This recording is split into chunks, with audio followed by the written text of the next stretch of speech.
I also have this. Scotty likes to do this a lot. Do Palpatine at the end of the Oh, I see what you're saying. yeah. TJ, in your anger, you killed Ben. Except he'd be saying yes. Yes! And then cum blast out. A fire hose. Oh! Yes, we've upgraded your balls. You can now produce your own body weight in cum. That is the power of the dark side. Oh, hell yeah. Hey guys, if you enjoy the Drunken Peasants podcast, be sure to go to audibletrial.com/Drunken Peasants to get your free audio book. They have books like The God Delusion or Mr. Mercedes by Stephen King. Also, 150,000 other titles to choose from. So be sure to check that out. It supports the show and you get a free audiobook in the process. So what the fuck do you have to lose? The Drunken Peasants podcast is satirical in nature, and while we do occasionally delve into serious issues and discussions, our primary purpose is to entertain and amuse. In other words, don't take this shit too seriously.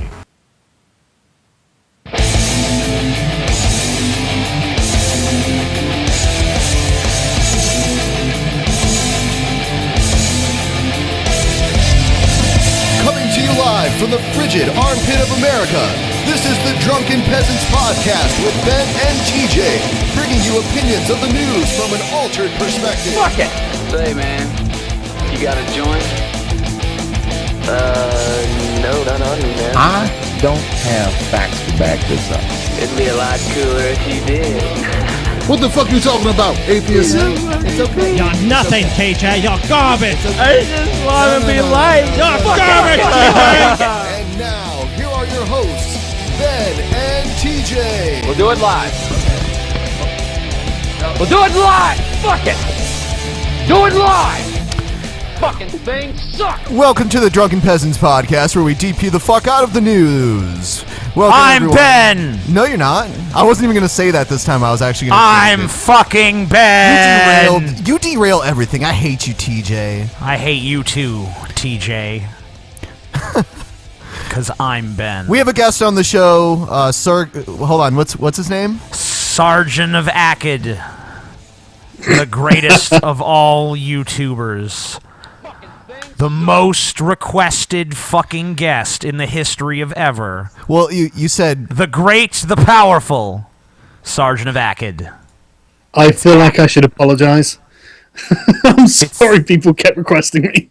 It's Akkad, right? That's how it's pronounced. And I don't think there's an I in it. It's a soft G. Akkad. Akkad. Sargon of Akkad. That's that Sargon of Akkad. Yeah, he's a great YouTuber. I seen him on the YouTube. Yeah, he takes the piss out of that bitch Anita fucking Sarkeesian. You seen that? Yeah, that dumb fucking broad. He fucking puts her in a fucking place. I tell you that. That is what I do. At least he's honest about it. Yep. We all gotta fucking find, and Anita is like, you can make, it's almost better at this point to make fun of Anita Sarkeesian than it is to be Anita Sarkeesian, because I've noticed that a lot of stuff on her channel barely gets any views, but if I make a video talking about her, it gets, Well, also, when you go out, there's creepy guys taking your picture over their shoulders, too. Yes, that's true. That's very true. Oh yes, that was a very interesting. Did you who was it that took that? Ben wasn't it? Yeah, that was me. It's good old Ben. Did you Good old pervy Ben.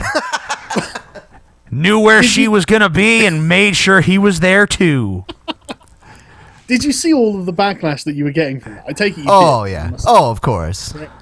There was no backlash. I would say, though, the response was mostly positive from the majority of people that I were, I was in contact. Yeah, exactly. So Right, Yeah. They were all like, you're stalking her, you're harassing her. It's like, you saw her in a public place. She's fucking famous. And she was plus- on the Colbert Report, for fuck's sake. I was already there. She was just a Time 100 most influential people. How can you stalk someone when you're already there and they show up and you're surprised? Like, why is this person here? So I don't know. That's some preemptive stalking. I'm quite impressed. Yes. That's amazing. Ben is prescient. I'm a natural. Ben, the prescient stalker, Ben. Yeah. Yeah. It's a beautiful thing. So yeah, we were basically harassed. Harassed by people who wanted to have Sargon on the show. So yeah, he's there here. you go. We've negotiated with terrorists. There you go, apparently. people. Here he fucking is. Yep. Enjoy. This is what you fucking get. Yep. This is what you wanted. Yeah, you asked for this. So, don't blame me if I'm shit.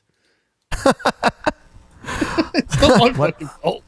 Let's take a look at this is the you said this is the last time we're ever going to watch a Ryan Wiley video. Yes. And this actually happens, Sargon, to be about this issue. I don't know if you saw on our last show, but apparently what Ben did to Anita, someone did to Ryan Wiley, who he's Except for they didn't actually did watch it. I'm Okay, aware of Ryan Wiley. So you're caught up. All right, let's just take a look at this most recent masterpiece of shit. of shit. It's a masterpiece of shit. Masterpiece of shit. So the Drunken Peasants responded to my request to tell their audience not to act like sociopathic assholes. Sociopathic assholes. You saw someone you recognized in a public place and you took their picture. You are a sociopath. You're like Dexter. You probably kill people in your spare time, huh? It cracks me up how you guys are literally the only people on Earth who give a fuck about Ryan Wiley. Yeah, I mean, that's what we I mean, do. It's funny, man. I love his complaints. Like, I'm not exactly a public person. It's like, well, why are you making videos on YouTube? I mean, what the fuck do you think that is, Ryan? Well, And so, sorry, yeah, go on. Oh no, I was just gonna say he was saying that he was going out to a private event, but it was in a public place again. I don't understand what's so hard to understand about being in a public place and other people that you don't know will be there and they will see you. Where is Ryan Wiley's outrage for websites like People of Walmart and shit? Yeah, and Gawker and all that. Gawker, yeah, right. Where's the fucking outrage for that for the sake of them? But you see, in Ryan Wiley's mind, you were an MRA because everyone who disagrees with Ryan Wiley is an MRA. It's amazing how many MRAs there are out there. Yeah, pretty much the entire population of the Earth. And their Minus response was, actually, Ryan, you deserve it. Because ever since... Is that a direct quote? Yeah, we you deserve it, Ryan. What does deserve? Deserve has nothing to do with anything. No one gives a fuck what you deserve or don't deserve. It's not even a fucking. It's not even a thing that happened to you. Is the fucking major point? Someone here. tweeted. That's the thing. The tweet. Yeah, someone tweeted tweet. like, "I'm at this place and Ryan Wiley's here." They so didn't even fucking take his what? picture. What the fuck? Nothing even happened to you at all. You weren't. If you fucking. If you never found out about it, you wouldn't have never known any fucking different. It didn't even affect your life negatively in the slightest. So why would we say? Oh, you deserve it. Nothing even happened to you. You fucking crybaby.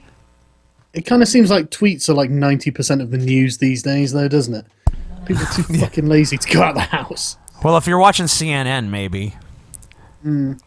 Yeah, well, that's also Ryan Wiley's preferred mode of communication. Tweets. So. As you start a YouTube channel, you become a public figure. How dare you expect that in some places you have some privacy? And, you cannot expect to have privacy in a public place. How dare you expect to have privacy in a public place? Yeah, it's like, I went to in the middle of Burger King and started masturbating, and everyone was looking at me. What the fuck is their problem? Aren't I entitled to some privacy here? It's like, yeah, you're entitled to privacy when you're in a fucking private place like your goddamn house. Or, you know, you fucking paid to go in the fucking back room with the stripper and have her do a lap dance for you or something. Like, yeah, I mean, there's certain places where you have an expectation of privacy. But, you know, like, you know, Denny's or something, that ain't one, motherfucker. Goes now, apparently. Yeah. This sorry, is. yeah, no, I just can't stop but laugh. It's just. Sorry, go on. No, well, that's why we pay attention to Ryan Wiley, is because he is an endless source of amusement. So Ryan, stop being a fucking lol cow. They're milking you for laughs. Just fucking stop responding. Honestly, mate. Aren't you never gonna end? Aren't your says this udders is the last sore yet? video. Aren't your udders sore yet, Ryan? that you're a public figure. And we get such wise diatribes from TJ, suggesting that I'm fucking stupid for suggesting that I've been stopped. Well, hold on now. No, Wait a that's minute. not. I have never suggested that you're stupid. I have outright said that you're stupid. It's never been like a subtle innuendo. Ryan Wiley, you, sir, are a moron. I wish I had something funny to say, but I can't stop myself from laughing. So, sorry, carry on. What I said acting like a creepy stalker. Can we please not act like creepy stalkers? As in, taking a photo of someone you hate over your shoulder and not telling them about it is acting like a creepy stalker. No, it's not. Hang on. No, it's not. Isn't that acting like Adria Richards? It's acting like fucking any goddamn person on Earth. You know, if I'm sitting at a fucking, you know, IHOP and fucking Keanu Reeves walks in or some shit, there's a good chance I'll fucking take a picture, be like, look who's here, fucking Keanu Reeves. To be fair, Ryan Wiley is not Keanu Reeves, but he's still someone that could be recognized. Yeah, but he's someone that, to us, he's like a Keanu Reeves. Because we've spent so much time and energy talking about his lame ass. Thing is, he's complaining about exactly the same sort of thing like feminists do. Like Adria Richards, the Donglegate woman. Oh, yeah. You remember her? She fucking at some fucking Python con, and she takes a photo surreptitiously of two guys behind her making a fucking joke. All over social media. It's fucking famous now. Hell, we know about it, so it must be fucking famous. And he's not complaining about that. You know, he didn't. No, and I mean... Well, that was an expose of two misogynist pigs. Joking about dongles. Joking about them dongles. You're evil. Pure evil. And one of those guys actually was fired, too. I heard they were all fired. I heard all three of them were fired. No. No? I think it was just the one guy, but he had like 2 kids, so that's okay. Oh, yeah, that's fine. The world was changed by the tweet, you know. Yeah, Women are no longer oppressed. Guys joking about how the word dongle sounds dirty, that really warrants that sort of response. Well, you see, it's keeping women out of tech, that joke, specifically. Yeah, woman hear men go like, yeah, dongle, and they're like, oh my god, I am not welcome in this environment.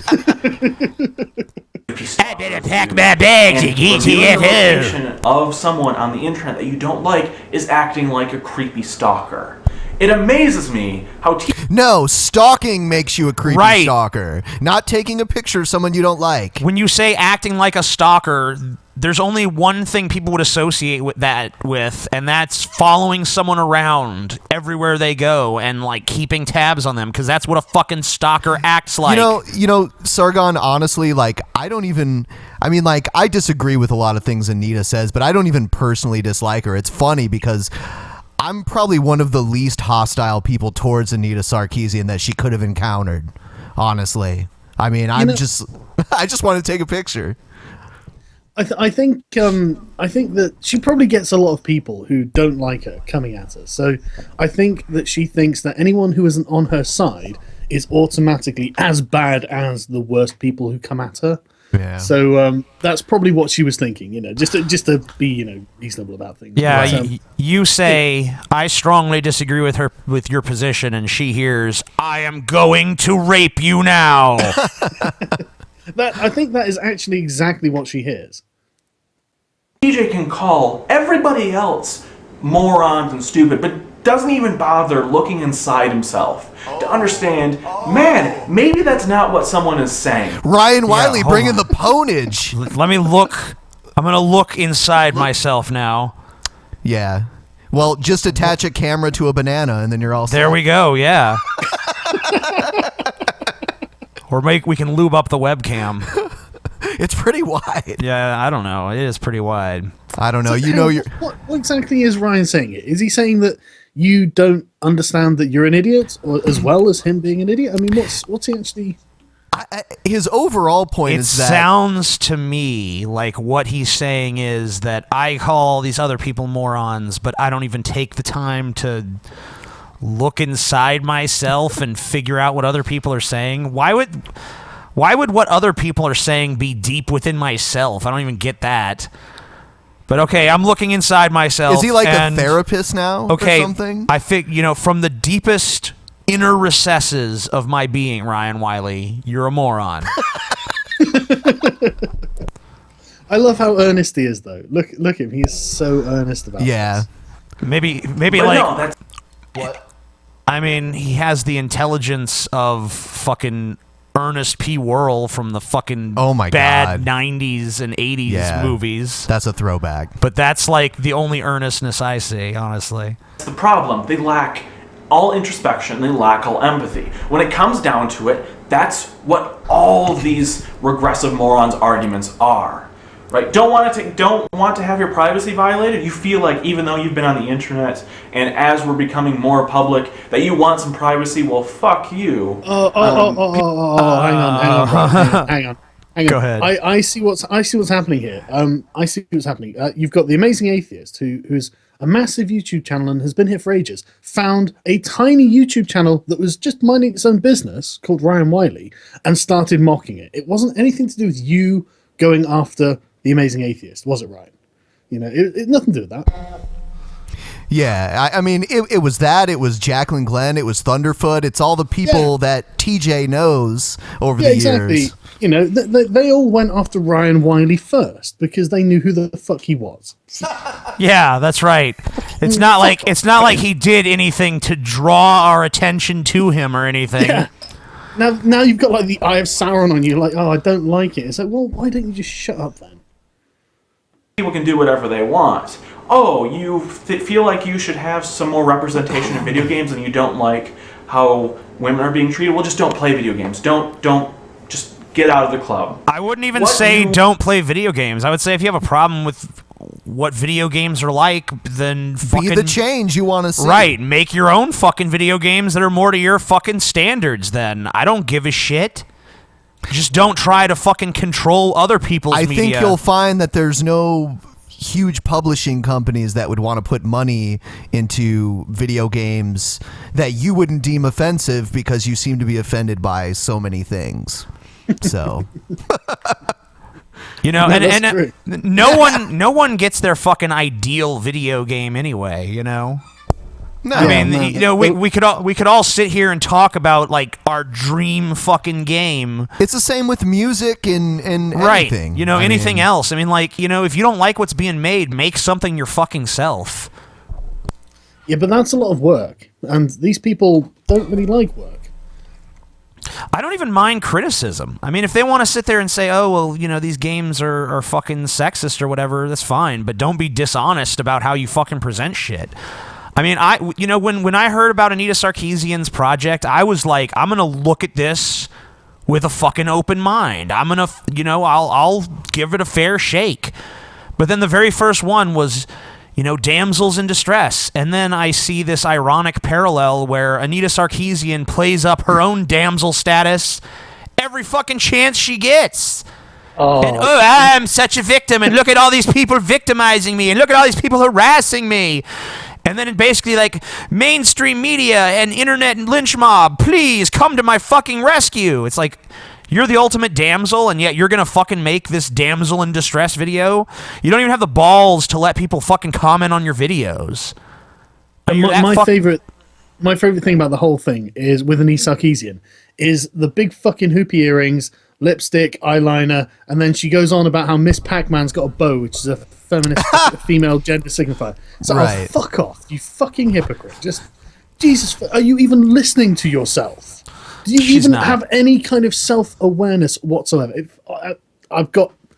I'm so fucking pissed off about it. It's just so stupid. She's about on par with the Vigilant Christian. Not sure if you're familiar with him. I'm actually not, but that sounds awesome. He's a conspiracy theorist that bases his belief on religious text. There was a triangle in The Simpsons. Yeah. It's satanic. Yeah, but he has no when people started nitpicking everything he did and showing well, look, you did a triangle here, or you did an Illuminati symbol here. Was he like, holy shit, I'm part of the Illuminati? No, what he said was, you guys are just being paranoid, okay? Zero self-awareness. Oh my god. I would have been like, good fucking game, man. That was awesome. I mean, well played. This guy said credit card debt was satanic. Yeah. There might actually be an argument for that in Christian theology, because the Catholic Church outlawed usury, which effectively is what credit card debt is. So that isn't actually as crazy as it sounds. I mean, it's not satanic because Satan doesn't exist. I agree with you, but the Vigilant Christian would say that Catholics aren't real Christians. And not only that, it's not like, oh, this is wrong because the Bible is against it. It's like, no, there are active Illuminati Satanists making this happen right now just to spit in God's eye, Well, that is what Satanists do, isn't it? I mean, they're everywhere conspiring to take over the world. What the fuck? Oh, yeah.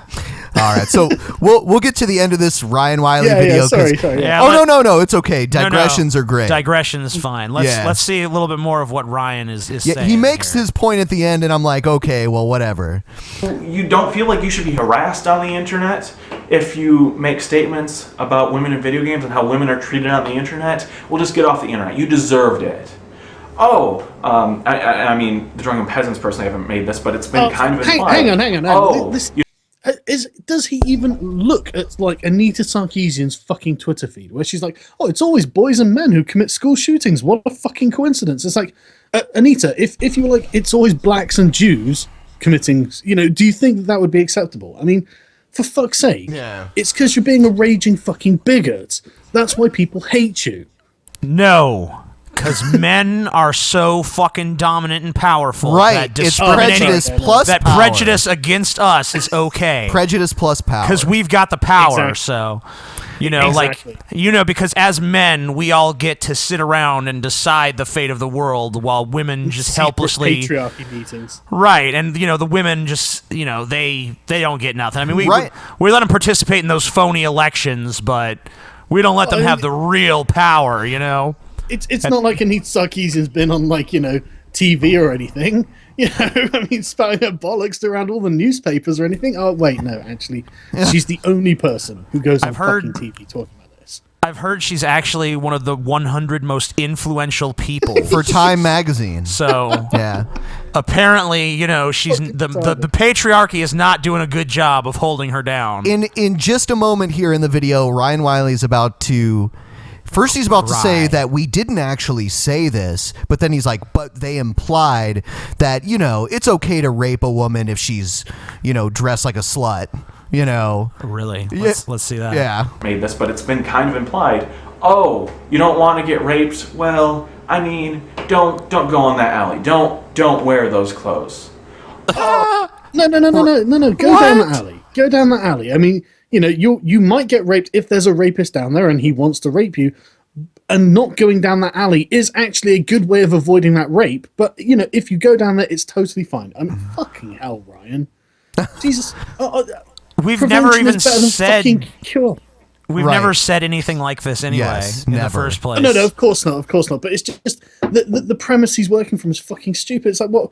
Are you going to go down the alley? It's like, I'm going to rape you. It's like, excuse me, I think I need to teach you not to rape. And the rapist go, what do you mean?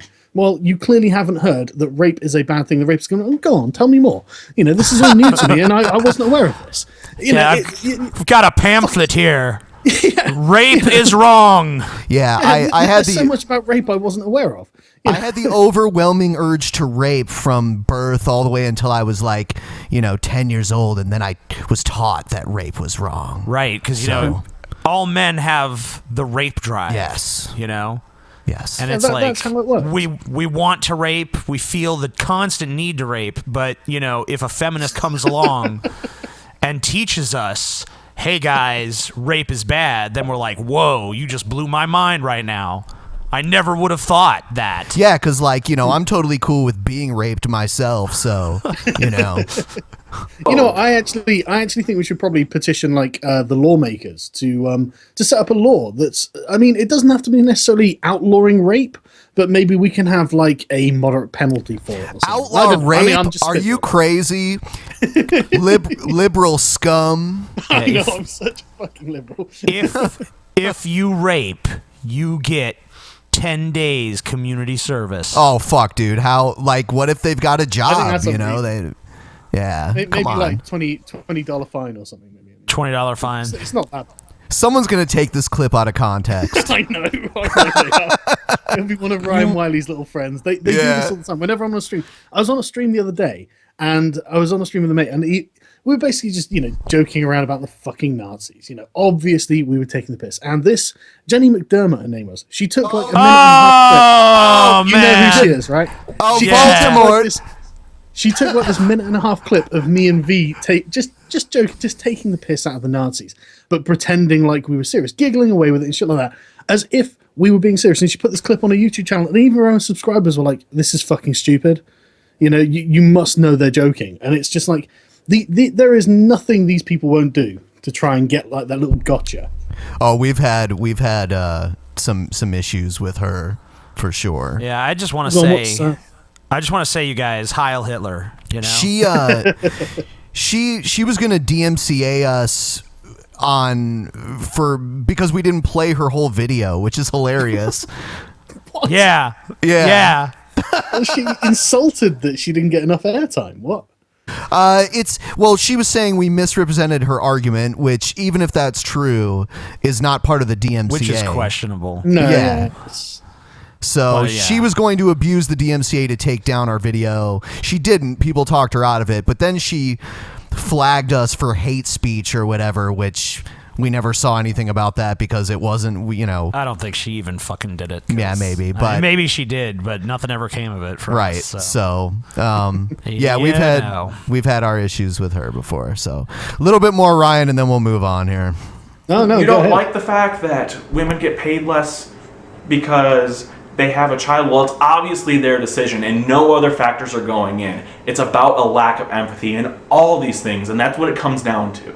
Right? It's between people who are like, man, I really want to make the world a better place by making everyone better, and people who are so regressive and so backwards that they...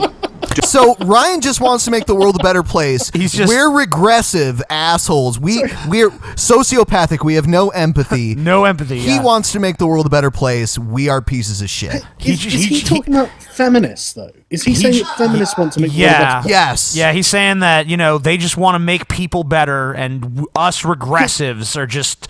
We fucking dug our feet in the mud, and we won't budge because we're just regressive, sociopathic idiots who lack empathy. Now, this is interesting because I do a video each week called This Week in Stupid, and people send me articles and stuff to go in it. And the most requested article I've had this week is titled, "White people have been banned from an anti-racism event at a British university." And I'm thinking, okay, how is that not racist? I mean, just out of interest, Ryan, if you think I am fucking regressive, we are regressive, and what I am against the idea of banning people from events based on their skin color, Ryan. So do me a favor and tweet me to let me know how I'm being regressive. Excuse me, that is not racist. Prejudice plus power. You forgot. Yeah, racism is prejudice plus power. White people have all the power, so it is impossible to be racist against them. Is it possible to be racist against white people in China? No. Or something? No. No? Well, no. I mean, I know in like Zimbabwe that white farmers are getting cut up and killed. And stuff. The rules are that white people and males are fucking garbage and should be destroyed. Or else at least subjugated under female black rule. Don't understand what other people feel, and it's all about them and their rights, and that's what it comes Just down to. don't understand I'm done. how I'm other done people feel. It's gotten to the point. Oh, well done, Ryan. Well done. You finally got to the point Yeah. where you understand that it's not worth replying. Just well done. Good. We'll see. That I have an ethical obligation to not respond to them, to not give them additional content for them to profit on. So I'm done. I unfollowed them on YouTube. I unfollowed them on Twitter and muted them. I'm done. Good. There's what do you say to the person who, when you ask them, can you please tell those who follow you not to act evil, not to act like a douchebag? And the response is evil. You kind of deserve it. Fucking hell. There's nothing you can say to that person. There is literally I bet he'll nothing. claim to be an atheist as well. Yes, he is. He is an atheist, I believe. And yet he actually uses the phrase evil. Sorry, go on. Sorry. It's hilarious because they're evil. What does he expect us to do? Control, the actions of tens of thousands of individuals? Even if I could, I wouldn't, because they're not doing anything wrong at all. Yes, if someone had actually wronged Ryan Wiley, we would denounce it. Right, if someone walked up to Ryan Wiley in a public place and fucking socked him in his jaw or something, we'd be the first to be like, we condemn that. But all they did was tweet like, hey, I'm at this restaurant, Ryan Wiley's here, how weird. And that's his definition of evil. Stalkerish behavior. What a fucking asshole. What a fucking moron. Nasty words on the Twitter. That is just terrible. The thing is, what pissed me off about this is like, look, Ryan, you made the videos, you made them public, you went after the people that you took umbrage with, and it turns out that not only do they disagree with you, they find you laughable. And instead of going, okay, lesson learned, chalk it up to experience, move on, you kept making videos and you kept trying to hammer this point, and not only that, you kept presuming the motive as if you actually think that other people lack empathy completely, as if you're dealing with thousands of psychopaths or something. It's insane. It's like, no, Ryan, they just disagree with you, mate. They just think you're wrong. Can you possibly accept that? No, okay, fine. Some sociopath out there sees Ryan Wiley at Burger King. They announce on Twitter where he is. Next thing you know, there's an angry mob with torches and pitchforks, outside in the parking lot waiting. Let us kill Ryan Wiley. Let us skin him and make his skin into a coat which we will all share. I get it on Tuesdays. Oh dear. There's no one cares, Ryan. No one wants to hurt you. You're fine, okay? I promise you, just put on your big boy pants and fucking realize that someone tweeting about where you are is not a big deal. Okay. That's another thing, isn't it? It's like you're just not important enough to hurt, Ryan. Right. No one gives a shit. It's the hilarious thing is how much, we get crazy messages from people who may display stalkerish behavior, and we just ignore them. We don't say we're victims. Look how people victimize us. Really? So sad. How on earth are you managing to ignore nasty words on the Twitter? I mean, how is that done? Just out of interest. Somehow, some way, we manage. I don't know how we do it. It's hard sometimes. It's hard. Can we move on? Yes, was that the end of his point? Is it?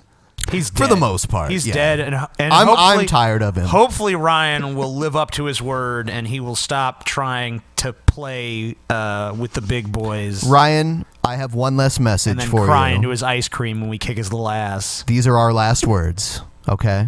I'm gonna fuck your ass, and then you're gonna be humble. There we go. All right. Okay, so this next video... That was a threat, Ben. How dare you threaten Ryan like that? It wasn't me. It was the Iron Sheik. No, so he can take it up with the Iron Cena. Sheik. If he... Oh, yeah, Scotty Cena. Scotty Cena. So... yeah, I usually when we have a guest, I try to find videos that I definitely think you might have something to say about. And, yeah, so this one is a feminism versus egalitarianism argument, which is pro-feminism. Yeah, okay, Go before we even get feminism. started, how exactly can feminists argue against egalitarianism? What are they going to be like? Well, we want everyone to be equal. It's like, well, okay, well that's what egalitarianism is as well. It's like, okay, well, we want them to be what, more equal? Okay, Stalin, go ahead. You know. Yeah. Sorry, go on. Okay, so Yeah, well, you're about to be eating those fucking words, Sergeant. That's true. Because this guy's about to school your bitch ass. Play the Hello, clip. Rebels, and welcome back to my life. So I talk about feminism a lot on this channel, and a certain class of person loves to jump into the comments and say things like, "Why are you a feminist? Feminists treat women differently from men, so by definition you're being unequal. If you really care about equal rights, you should be an egalitarian." These same comments crop up every time you talk about civil rights or gay rights, or basically fixing the rights of anybody in society who's having a bit of a rough time. Egalitarian, of course, means that you believe all... Exactly right. He's exactly right. The way to fix sexism and racism and all that is to focus unhealthily on things like gender and skin color. That is the only way to fix problems. You can't treat people like you would treat everyone else because I don't know. I haven't got an argument for that. What the fuck am I doing? I don't know what I'm talking about. Sargon, look, bitch, okay? Unless we fucking treat these oppressed people, unless we give them like a bunch of special privileges, equality can never exist, okay? Exactly. You might have thought that equality would lead to equality, but no. That is the that's the white male fallacy, buddy. Okay? Are we talking about white male fallacies again, aren't we? Yeah, no, fallacy, you pervert. Sorry. Okay, listen, buddy. The only way to make women equal is to make them better. That is gotta really misogynistic, isn't it? No, it's not. It's actually very progressive, buddy. People should be treated equally and have equal rights regardless of their race, creed, gender, religion, whatever. This seems to be a good attitude to have, and it is. There's just one problem, which is when egalitarians take it to an extreme and treat everybody equally, regardless of the way other people and the rest of society treat them. These fucking egalitarians want to treat everyone equally. yeah, that was So problematic. That is just crazy. It's disgusting. That is taking it to the extreme. That is, fucking me. Sorry, go on. I don't even have a comment for that. That is just... So if, for example, women tend to earn less in the workplace than men do, an egalitarian might say, well, when I hire people, I pay them the same for the same work, regardless of their gender. That's good. That's great for you. Well done. You're not making the world any worse than it already is, okay? So well done for that. But you're also not making it better anywhere else than where you are, and I feel like that's the difference. Because a feminist might try to... Sargon, what's your response to that, bitch? Well, I guess that I thought that making it equal was making it better, but I mean, what does he's got this predetermined destination in mind, hasn't he? I mean, what exactly does he think should happen? Well, I would pay you the same, but for some reason women earn less in aggregate than men, so I have to pay this woman more to level out the numbers. What I mean, I don't know what this guy's aiming for, to be honest. Yeah, it's a little confusing. Yeah, I believe he's looking for some sort of people who have more power don't deserve to be as equal as people who are minorities in society. All animals are created equal, but some are created more equal than others. So it's only a matter of time until the feminists start walking on two legs, isn't it? Right.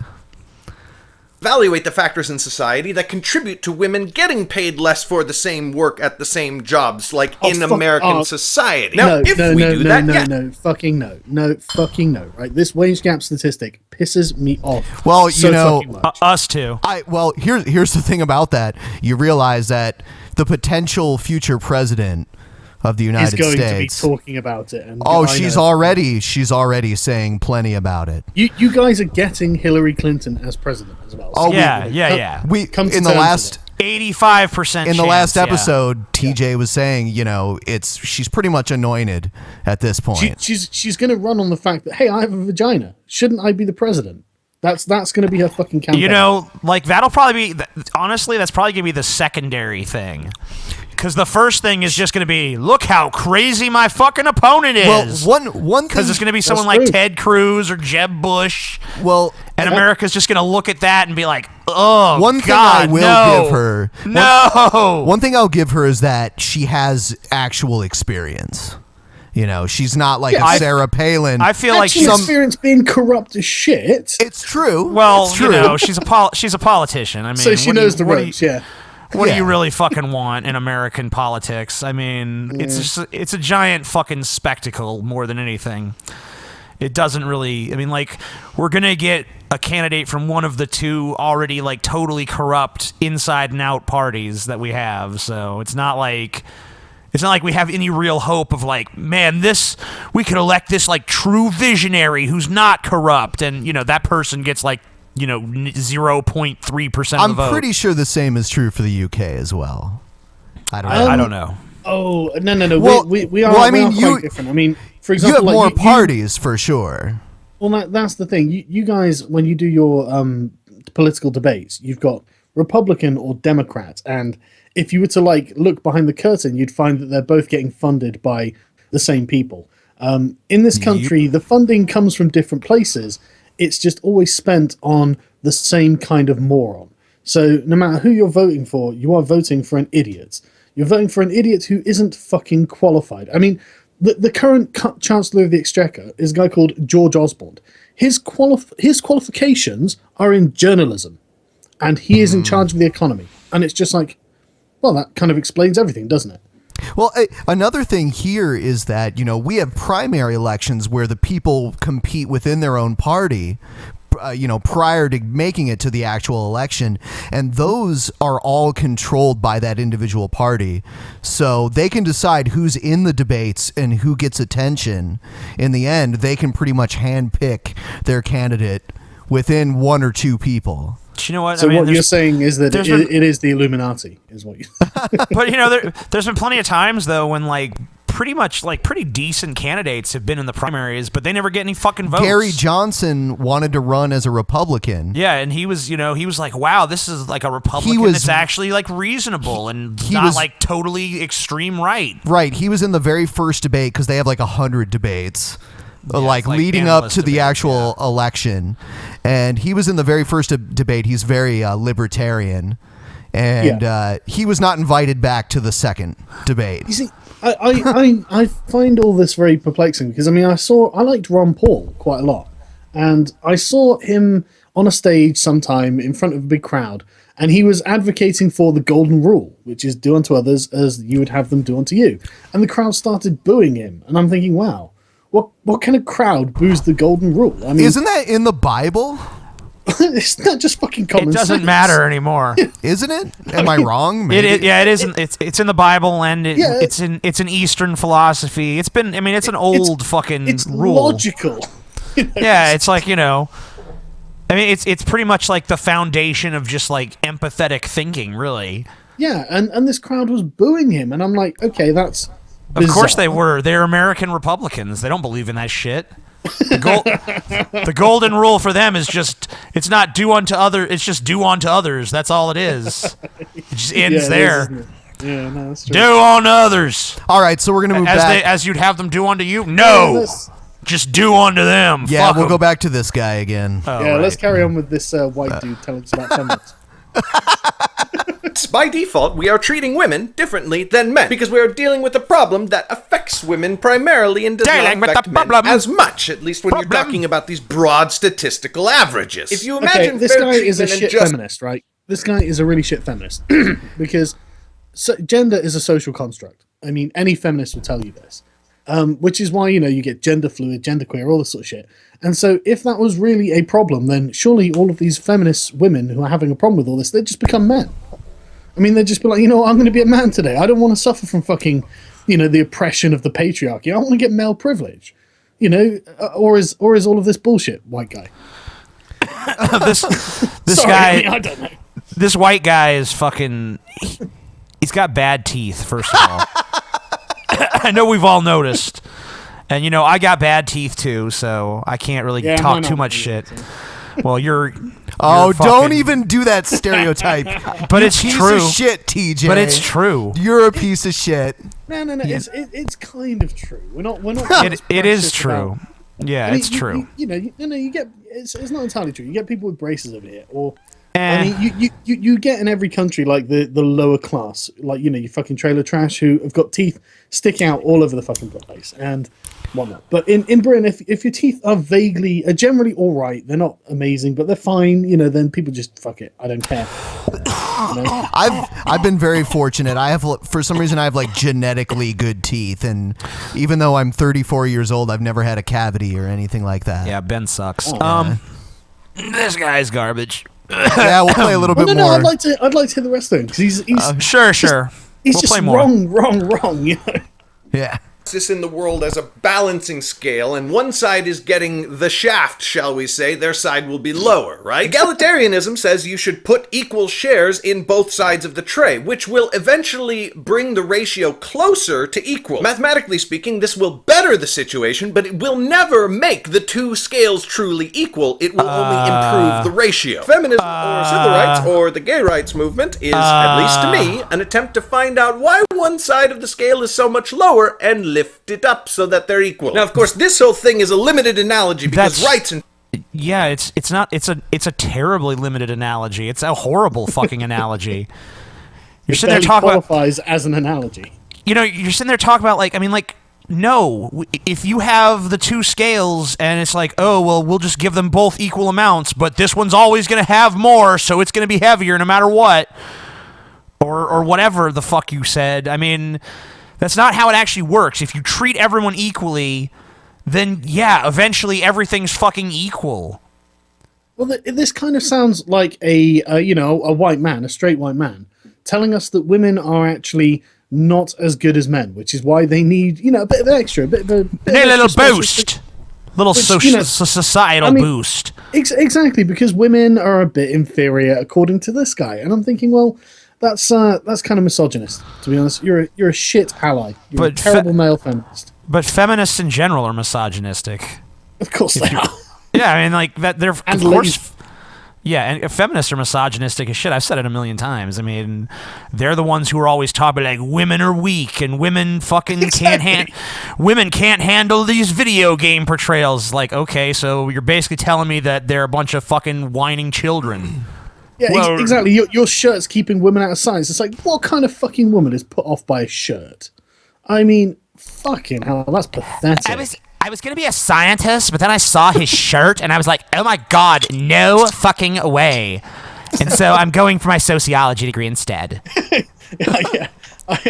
Wasn't it Christina Hoff Sommers? She gave a speech recently. She was like, basically, what you need to do to close the gender wage gap is shut down sociology degrees. Yeah. Stop doing gender studies, make you all do STEM. I'm glad you mentioned her because apparently, I mean, she's agreed to be on a future episode of the show. So yes. Oh, you should definitely. I've been on a stream with her. She's amazing. Yeah, she's gonna be. It's definitely gonna happen. She's gonna be on at some point in the near future. Hopefully this Friday, but perhaps next week. Fair treatment and all that is not a zero-sum game. It turns out that women and minorities can be treated equally without sacrificing any of the existing rights of the straight white male. And that's a good thing, because I am one. So the difference to me is that egalitarians treat... I mean, that's great. I totally agree. But how exactly am I banned from a fucking anti-racism event based on my skin color? I mean... I agree with you, but I'm being discriminated against because I was born straight, white, and male. So everyone knows. Look, let's just be honest, Sargon. Everyone knows the only reason you want to go to the anti-racism event is to be racist. Well, I actually, where did you say this event was taking place? They need a safe British space. University. Isn't it illegal there to have a racist rally? They need if someone wanted to? A safe space, Ben. It's illegal if you're white. Ironically enough, I used to live in this city, and as you know, in the U.S., we can have KKK rallies. People have them all the time. There was a KKK rally in the city that I used to live in, and it caused a riot. And just Really? yes, yeah, like buildings got burnt down and all sorts of crazy things happened. But that happened about 10 years ago, and the same neo-Nazi group came back this year to commemorate the 10-year anniversary of it, because it was a huge spectacle, but this year they actually petitioned for the right to carry guns at the rally. So they had an armed neo-Nazi rally. That sums up, what could happen in the U.S., when it comes to, gun rights and hate speech rights that people have here. It goes pretty far. I don't think you could get away with that over here. I think the government would put a stop to that. Yeah. And I'm not saying I agree with that, but I'm not saying I agree with the neo-Nazi rally either. So, it's a tough call. Yeah. I would just say I agree with the rights of anybody to hold an event, no matter how stupid I personally think it is. But I agree. I think I do agree with that. It's even if I don't like it, the point is I personally won't attend, or I may well film and mock it or something. So. Yeah, I would say show up and counter protest, but man, they got guns, so yeah. Well, there ended up being a police. Basically, the police formed a human barricade between the neo-Nazis and their detractors this time. Last time, the police didn't get there in time, and they kind of had to react. Improvise. Yeah, at that point, but they were prepared this time. We're gonna improvise. Yeah, if anyone listening wants to see that, you can look up Toledo riots. They occurred. Toledo race riot. Yeah, in 2005. It was a pretty crazy thing. Sounds like a lot of hard work to be honest. I'd just stay home with a beer or something. Hell yeah. You know what I could do, but Right. All right. So I think we'll cover this news segment that Sargon wanted to talk about. It's that video of the alleged gang rape on a beach. Yeah. I've never heard of it. Okay, so we'll play this here. I saw it today, and apparently there's a gang rape on the beach, but I can't see it. And there's loads of people just like standing around chatting. So, but yeah, sorry, go on. So they're saying this is a video of it happening, but you can't see it happening. You can't see shit. Okay. Let's see. Let's take a look. Sheriff Frank McKeithen calls it one of the most disgusting things he's ever seen. Just recently, a video surfaced showing a girl visiting Panama City Beach getting gang raped in broad daylight. News Channel 7's... And of course, we're going to show it on the news. Action news. Yeah. It's disgusting. It's horrible. Let's show it to everyone. It's funny, just as a side from this, just for a moment, someone sent me a news story where it was this grown man punching like his 3-year-old kid in the face and knocking him out like in a store, but they showed it on the news like 50 times, and it's like, oh my god, so you think this is so horrible, but you're gonna show it like over and over and over and over the again. People have to know, Ben. The people have to know. Anyway, Christina Peffer spoke with Sheriff McKeithen this afternoon and joins us live with more. And Christina, how did the Sheriff's Office get their hands on this video? Well, Ron, on April 2nd, the Troy, Alabama Police Department found this video during an investigation into a shooting incident in their jurisdiction. Troy's Police Department contacted Bay County. The police chief was searching RedTube and... I want to see this though. I want to see if I notice anything, because I did watch it. Let's take a look. I mean, if by chance you can see anything and it is confirmed, of course, this should be used as evidence to convict the people that did it. But if you can't see anything, then I don't understand let's take what a the look. uproar Let's see what the fuck say. is going on. Both departments are working together on this case. Now, this is the video that we blurred a majority of it out for our viewers, but what you can see are 3 suspects sexually assaulting a female who's passed out on the beach behind spinnakers. Now, what's even more, quote, disgusting, to put in Sheriff McKeithen's own words, you can see the crowd standing around as this is going on, and no one is stopping it. Where is it? We have... Yeah, What the fuck was that? I guess over to the right there was a blurred out. I don't even know why they're showing the video if they can't. Right, like it doesn't convey anything. Like I'm not saying I can't really say Maybe what it there's does an or doesn't unedited. show. Maybe but there's an unedited version that shows more. based on what they showed me just now, I don't even fucking see shit. Right. But there are loads of like women just standing around, just right next to it, and it's like you'd think that if there was some brutal gang rape going on, these women would be like, "Well, I object if no one else does." I mean. Yeah, I mean, I think someone would be like, "Hey, stop that, y'all! Don't." I mean, at the very least, you think people would fucking watch or something. They'd be like, "Well, that's something you don't." Yeah, see. or they'd be turning around like, "Holy shit, what's going on here?" Or they get their cameras out or something. Jesus, they're not. They're just like, they're just standing around chatting with each other, like. Yeah, what was that? What's that? A gang rape? Oh, anyway, yeah, I was giving you my potato salad recipe, right? I don't use regular mustard. I use Dijon mustard. And, got to get control of our beaches. It is not safe for our children to be out there on the beaches. I didn't see any when children. These animals are out there conducting themselves like this. This is like no more than a group of wild animals preying on a carcass as it's laying in the woods. The Troy Police Department has arrested 2 of the suspects. I watched the tape 300 times, and it reminds me of like animals. Animals in the woods with a carcass, yeah. Carcass, yeah, man. And I watched it again. I mean, assuming this video really does show what it, claims to or whatever. I mean, and I can't really tell based on this edited footage, right? But I'm sure it probably does, but I don't know. Yeah, why are you likening a fucking victim of sexual assault to like a dead animal carcass in the woods and shit? Like, I think what they're saying, because spring break, spring break in Florida does get out of hand and people get wasted and they black out or pass out. So I think what they're saying is that this girl that was allegedly raped was so wasted she was like passed out on the beach and something happened. That's what I'm gathering. I don't know, like I can't really comment on the video. I think it was I think it's sensationalist journalism at this point. And they're like to show any video. He's talking about children on our beaches. Well, I didn't see no fucking children around there. You can't even show it as evidence if you obviously you can't show a rape on the evening news.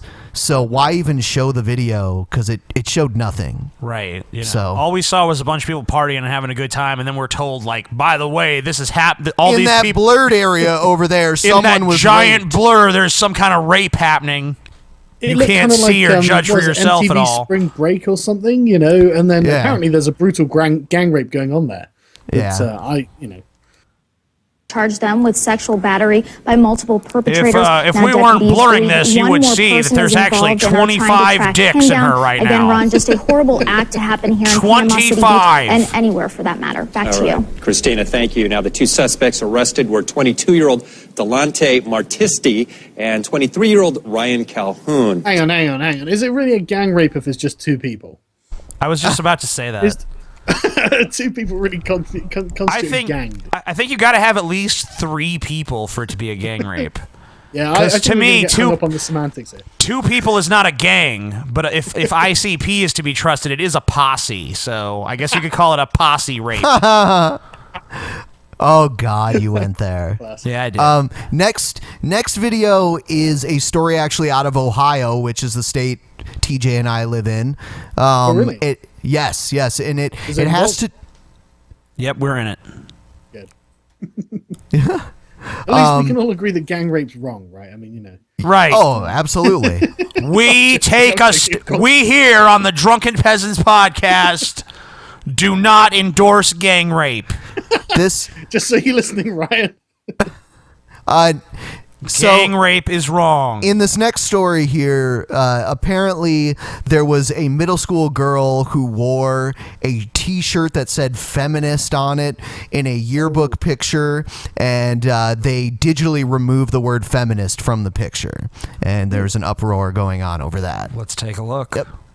The word feminist isn't a dirty word to most, but it's at least controversial enough for a school principal in Ohio to blur it out on a student's class photo. That's what happened to Claremont Northeastern Middle School student Sophie Thomas. I saw that they had removed the word from my shirt, and I was insanely upset. Thomas wore a shirt with the word feminist on it to picture day, but as she says in this Instagram post, she didn't figure out the photographer altered it until seeing the final class picture. According to Thomas, the school's principal, Kendra Young, told her some people might find it offensive. So, at first glance, how do you feel about this specifically? I mean, do they have the right... obviously, this is kind of a rhetorical question. Do they have the right to edit what goes into the yearbook? You know, I don't. Why they wouldn't have the right to do that. Right. I mean, I don't know if they have the right or not. I don't even. Is it okay for them to do that? I mean, it's stupid. Honestly, there was no reason to do it. I don't think anyone would be offended by just the word feminist.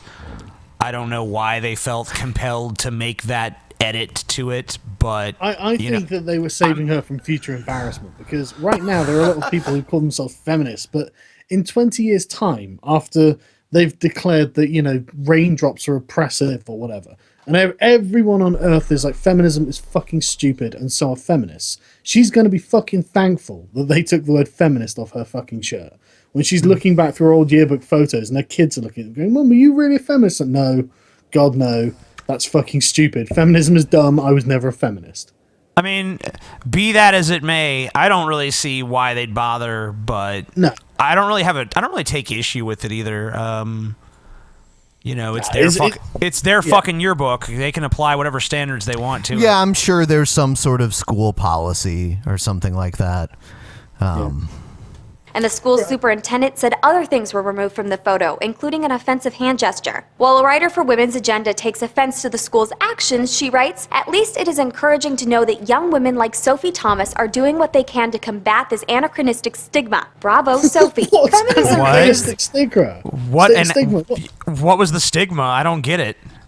I guess some people don't like bigoted sort of social movements that are about supremacy for people based on the way they were born. I don't know. I don't fucking know. I don't really see the stigma. I don't get it. It's a state of mind. It's a state of being who you are and not being treated as less. Despite positive-sounding campaigns like this, feminism has caused a stir in the past. Time editors apologized after including the word in the magazine's Which Word Should Be Banned in 2015 poll. An editor's note on the page apologizes and now reads, "While we meant to invite debate about..." By the way, it was far and away the winner before they removed it from the poll. Yeah, like 50% of all the votes for all of the things on there were the word feminist, because people are fucking sick of it.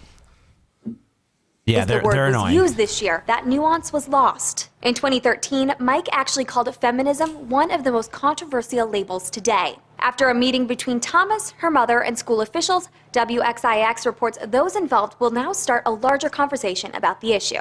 For Newsy, I'm Catherine Beek. I don't really think it's that controversial of a word, honestly. Well, I think the definition of the word has evolved over time, just like a lot of other things. But the funny thing is, if you ever criticize it, all of a sudden it goes back to its original definition. Right. Yeah, argumentum ad dictionarium. They are the first to trot out the dictionary definition of feminism. As soon as you start pointing out, well, you kind of seem like a bunch of man haters. They're like, we're not man haters. We just kill all men. I mean, fucking. Can't you see the dictionary definition is equality?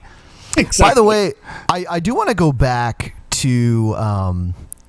There was an article written during the whole picture debacle that had happened with Anita Sarkeesian, basically suggesting that I may have broken the law of my state. Hang on. I live in. This is Margaret. What's her fucking name? Margaret Plesk or someone. Oh, really? Idle dilettante. She is an awful fucking person. You may as well be getting like Sean Hannity or Bill O'Reilly up here. It's exactly the same, just for the far left. Oh yeah. Sorry. I find it hilarious that if you're not an expert on the law, you would feel the need to write an article saying that someone broke the law in which you have no clue about. No, but it says possibly in violation of Ohio law. Kind of sounds like liable to me. Possibly. It's the possibly that gets her out of it, isn't it? Right, But, right. She's a propagandist. She just wants to defame. She wants to. Right. They also took, she took the time to mention our Patreon and other things like that. But the thing I found amusing was at the end here. There's a poll. I do like the numbers of it, though. Should Anita Sarkeesian sue this guy? Her own readers are like, no, shut up. 83% says no, she's a public figure. And by the way, feel free to still vote, everyone. Yeah, if you haven't voted already. Go check out the daily costs and be one of the 818 people. And you too can vote. Yes.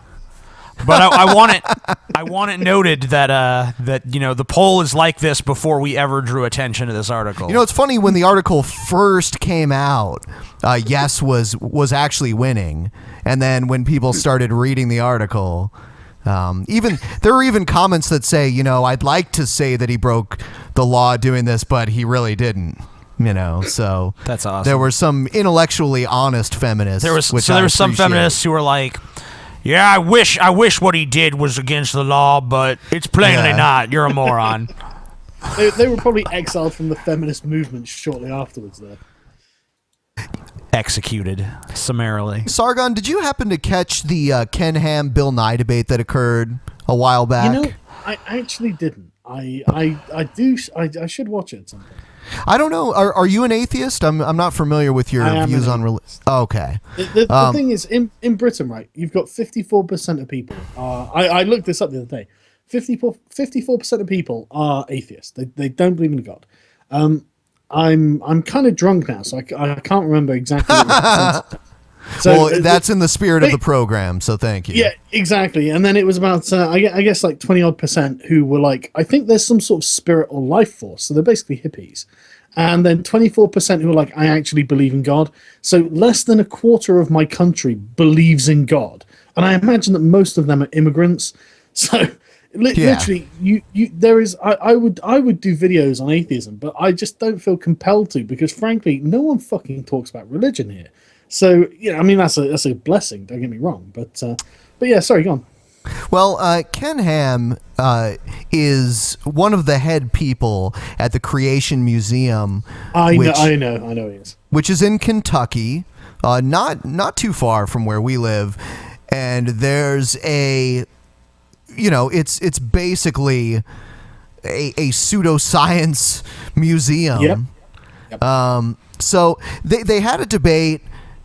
Most people would agree that Bill Nye brought up better points, and but there's a video that Ken Ham is putting out, which looks like a highly rehearsed interview, basically rewriting history and claiming that Bill Nye is not distributing DVDs and promoting the debate because he's ashamed of his performance at the debate. Yeah. What kind of promoing is he? Bill Nye the science guy, right? Yeah. So I mean, what's he going to be? What kind of promoing is he going to be doing? It's not like he was presenting a thesis. He was in a debate. I mean, for him, it's not going to win any converts. Right. It's funny how he's already trying to distort it. Well, we'll play a little bit here. This video is very long, so we probably won't play the whole thing, but we'll play a little bit. Yes. Oh, I don't know why I found that weird. I was expecting a sort of Southern American accent. Nope. Many children, 9, 10 years old and upwards, who come and told me, we watched the whole debate and we loved it. And you know what I've had a lot of young people say to me? Yeah. Children loved it, mate. Children loved it. Children love stuffy academic debates. They love, a lot of 10-year-olds have come up to me and said, I watched you two old men have a meaningless debate for, 3 hours, and I loved it.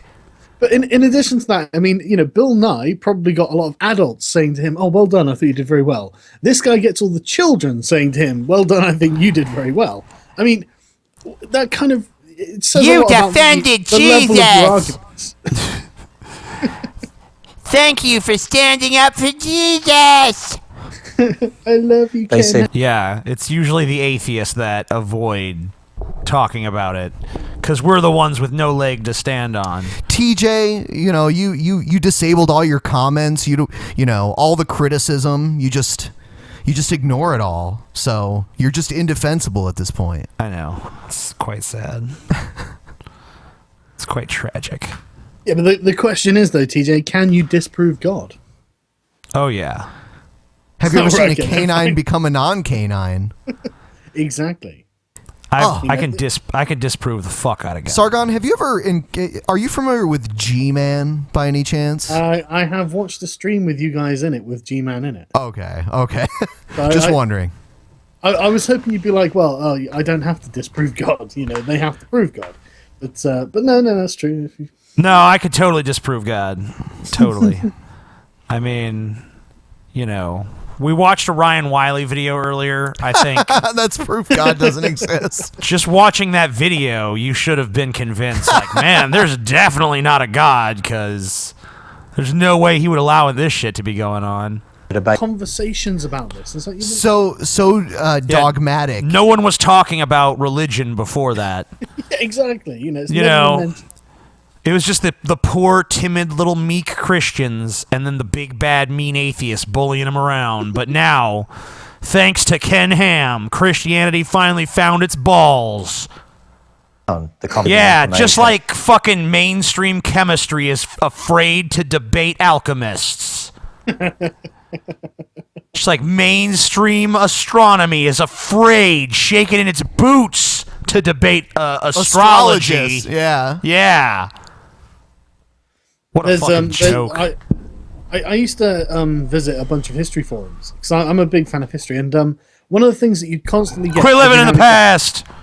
No. One of the things it's fucking hilarious. One of the things you constantly get are African nationalists who'd come along and say, "Oh look, there was a Viking called Halfdan the Black. That means his skin was black," and it's like. Or just hear me out, it could mean his hair was black, right? Or he was black-hearted, or anything other than a Negro Viking. I mean, I'm not against the idea. I just don't think it ever actually happened. Sure. For fuck's sake. I mean, I have just one question for that. There's no way to know that happened unless you could do a DNA test on his bones or something like that. So how long have you been a racist, Sargon? Well, that's the question, isn't it? I mean, my favorite one was the one going on about how Julius Caesar and Augustus Caesar were both black, and I'm like, there were statues made of them in their own lifetimes. Have you looked at these statues? These men are very clearly white. I mean, they've got they are just obviously white men. And then I realized that I was being a total racist. Disgusting racism. And then you fucking sicken me. Exactly. Then they were like, what about Richard the Lionheart and Edward I, Kings of England? They were probably black. And I was like, well, there were actually paintings of them done in their own time, and those paintings had them with white skin. So yeah, those paintings didn't age right. Those paintings didn't age right. Wasn't Richard the Lionheart like... Everyone knows that, darker paints lighten over time. Wasn't Richard the Lionheart Crusades king? Yes. Yeah, so he's the Robin Hood king. Right? How come they never try to claim any of the bad celebrities? Like John of England was his brother that took. Right? They can have Hitler. Yeah, Hitler was black. Yeah, exactly. No, that's true. They never tried to claim any of the shit ones, do they? But yeah, no, it was John of England. While you never hear like Elizabeth Bathory. Fuck you. Never hear like Elizabeth Bathory is black or some shit. You know. I heard Shakespeare was a woman before too. What? Oh, fucking hell, Jesus Christ! Yeah, Shakespeare was a woman. He was. Yeah, he was just.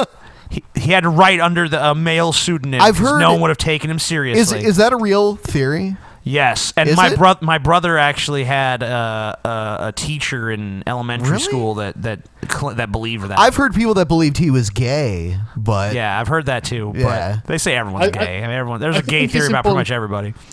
I think it's important to remember that not all theories are created equal. I mean, some theories are just stupid.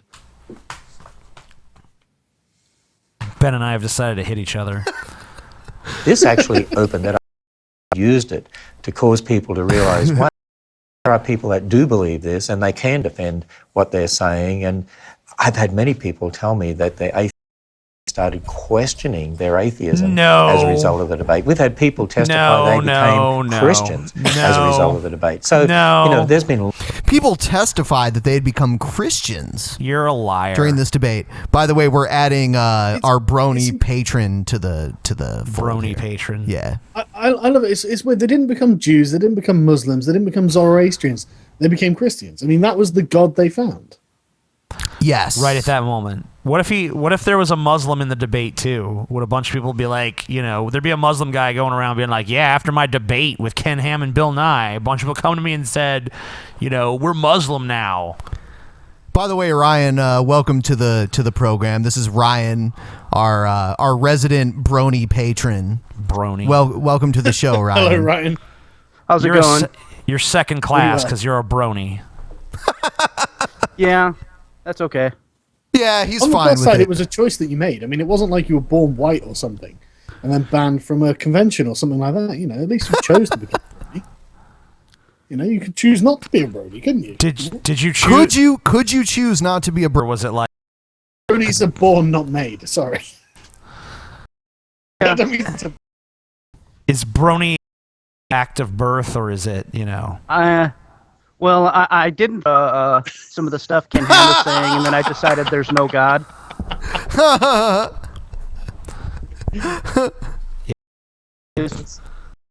The brony spirit just touched your heart, you know? Yeah. Okay, right.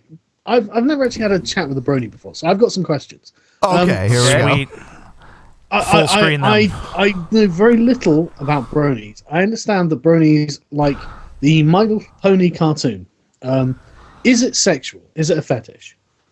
No. Right. Okay. So what it is for some of them, man. I mean, you know, there's. I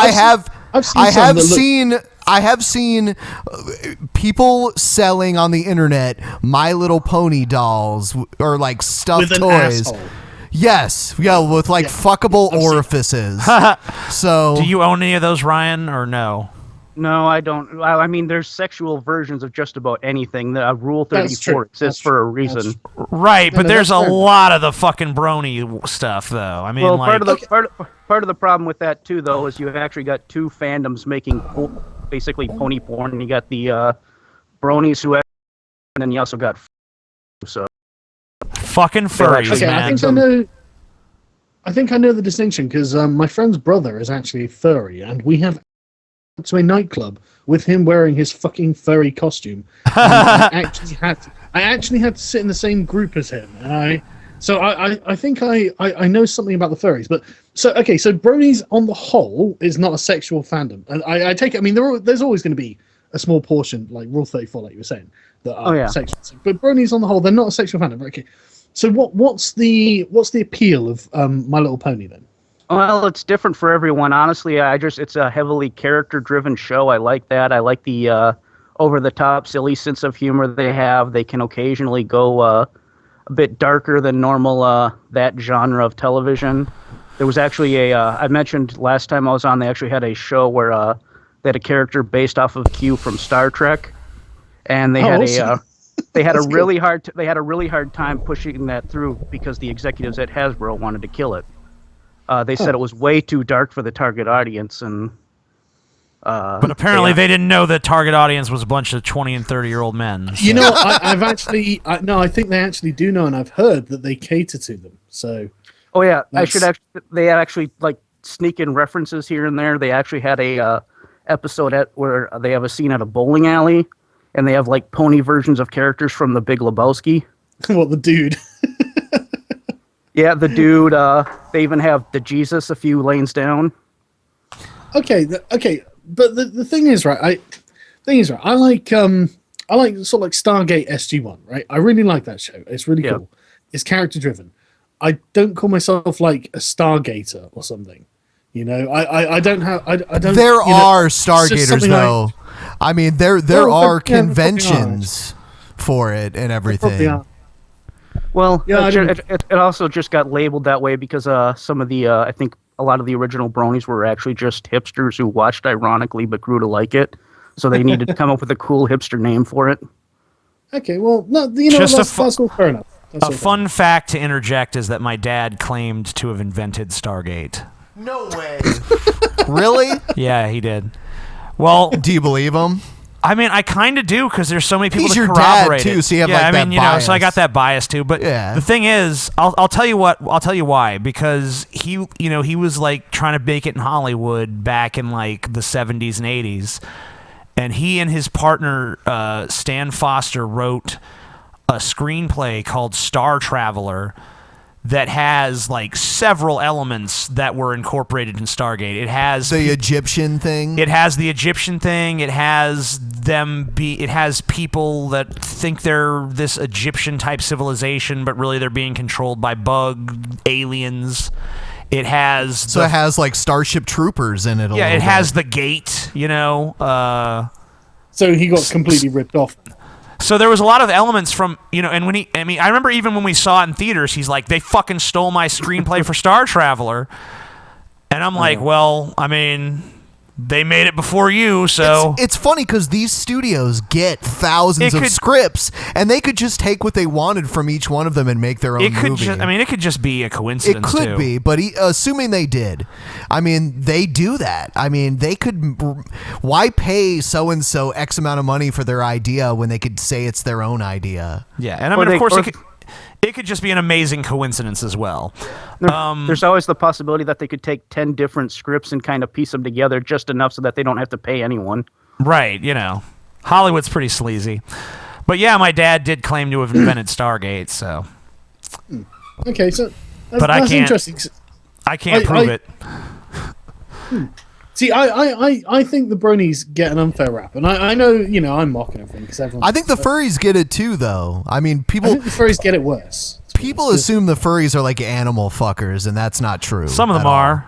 Well, literally. There's a lot of cross because that's illegal. If you make a Venn diagram and you make a Venn of furries and animal fuckers, the cross section is bigger than it would be in the general population. That's all I'm saying. Probably. I've seen furries just walking around downtown in the city that we live in here. Sickens me. Yeah, I mean, like, I don't know. They don't. I don't even need a fursuit. I'm just hairy enough. I don't know if they're necessarily into. I mean, of course, takes all kinds, but my fursona is a platypus. Is it? What about yours, Ben? I would say I'm probably like an otter. Yeah. Yeah, probably. We're just begging for fan art at this point. Honestly, if I'm gonna fox. You got one, Ryan? Are you? Yeah, if I was gonna do anything furry, I'd probably just dress as a Pokemon, dress like Snorlax, so I can sleep all day. Hang on. Can you have furries of mythological or fictional creatures? That's the question. There's dragon ones. Yeah, so there's. Okay, well, fair enough. I don't know the rules. I'm not. Hey, you know what's even crazier than furries though is otherkin. I don't know if you guys know about that. Oh yeah. That's like furries who think that they really are that thing. I've heard of that shit. I knew this guy. How fucking weird! Like, Dude, sorry. I knew this guy who fucking thought he was a dragon. Okay. And I'm a dragon, TJ. I've been hiding it from you this whole time. And his fucking explanation for why he was a dragon is like he's reincarnated, but he used to live on a planet of dragon-like creatures. And his proof that this is true is that he used to growl in his sleep and stuff. That's called snoring. No, it's growling, Ben. He's a dragon. He knows in his heart he's a fucking dragon, That's buddy. called snoring. I'm sorry.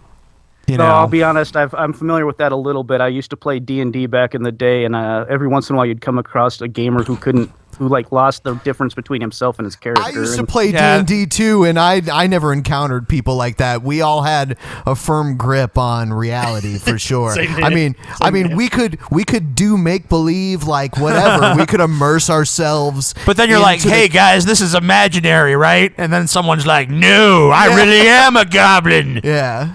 Fucking idiots. There's one guy. He acted like it. He might have been just trolling. He probably was, but I've heard of other players who just kind of lose touch, which is just kind of sad and makes you kind of want to leave them alone and not get too much deeper into their personality. Whatever, pony fucker. Anyway. All right, so you want to watch some more videos? Sure. All I guess we right. could do that. You guess? I guess it's possible. It's possible. It's possible. All right, so let's see what we've got here. Here's Alan West, who is a prominent. You're familiar with him? Yeah, I'm familiar with him. I've studied him when he was running a couple years ago. Oh, when he was running for president? Oh, no, when he's running for Congress. Oh, was he? Alan West. Is he from your state? No, he's from Florida, I think, which makes sense considering his personality. Yeah, he's a prominent black Republican.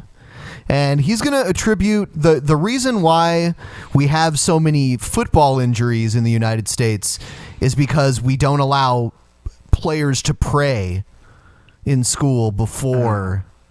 Yeah.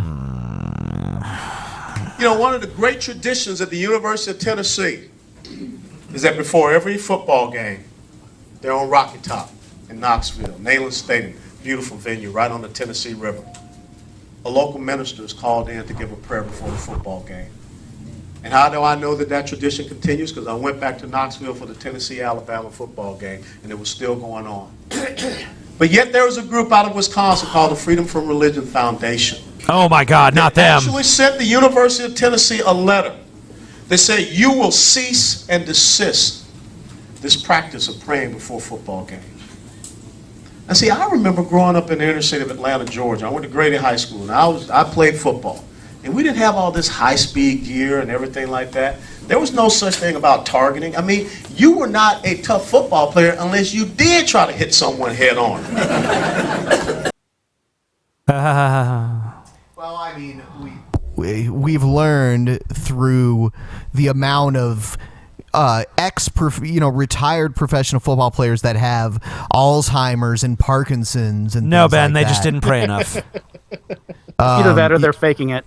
We've learned that ramming, helmet-to-helmet contact causes neurological damage. It turns out that colliding full speed into other people who are also running at full speed Head over and on. over again for years and years might be bad for your health. What was the wrestler who fucking killed his family or something? Because Chris Benoit. Yeah. Yeah, well, there we go. Case study and, what not to fucking do. Bang your head all the time. Yeah, but wrestling was more entertaining when they used to hit their heads more. So, yeah. I mean, if a few families got to die here and there, Oh God, I don't agree. It's worth it for the entertainment value. Ben agrees deep down inside. But I understand why he openly doesn't agree. No, Ben's okay with the attitude adjustment in John Cena so far. I'm gonna slap the shit out of you, dude. Where are you again? Minnesota. Minnesota. Well, I'm in Pennsylvania. Oh, so you're even closer. All right. Coming for you. We were watching me and Ben were watching some old wrestling last night, and I swear, like every fucking match, they were fucking trumping the STF, man. I fucked your wife, I fucked your daughter, and I fucked your son. That's awesome. It's kind of gay. Well, my all-time favorite wrestler is Jerry Lynn, for what that's worth. Oh, actually, I don't know how legitimate it is, but I met someone who's contacted me through the show who said he used to work for Ring of Honor, and he said he could probably get Jerry Lynn to come on the show.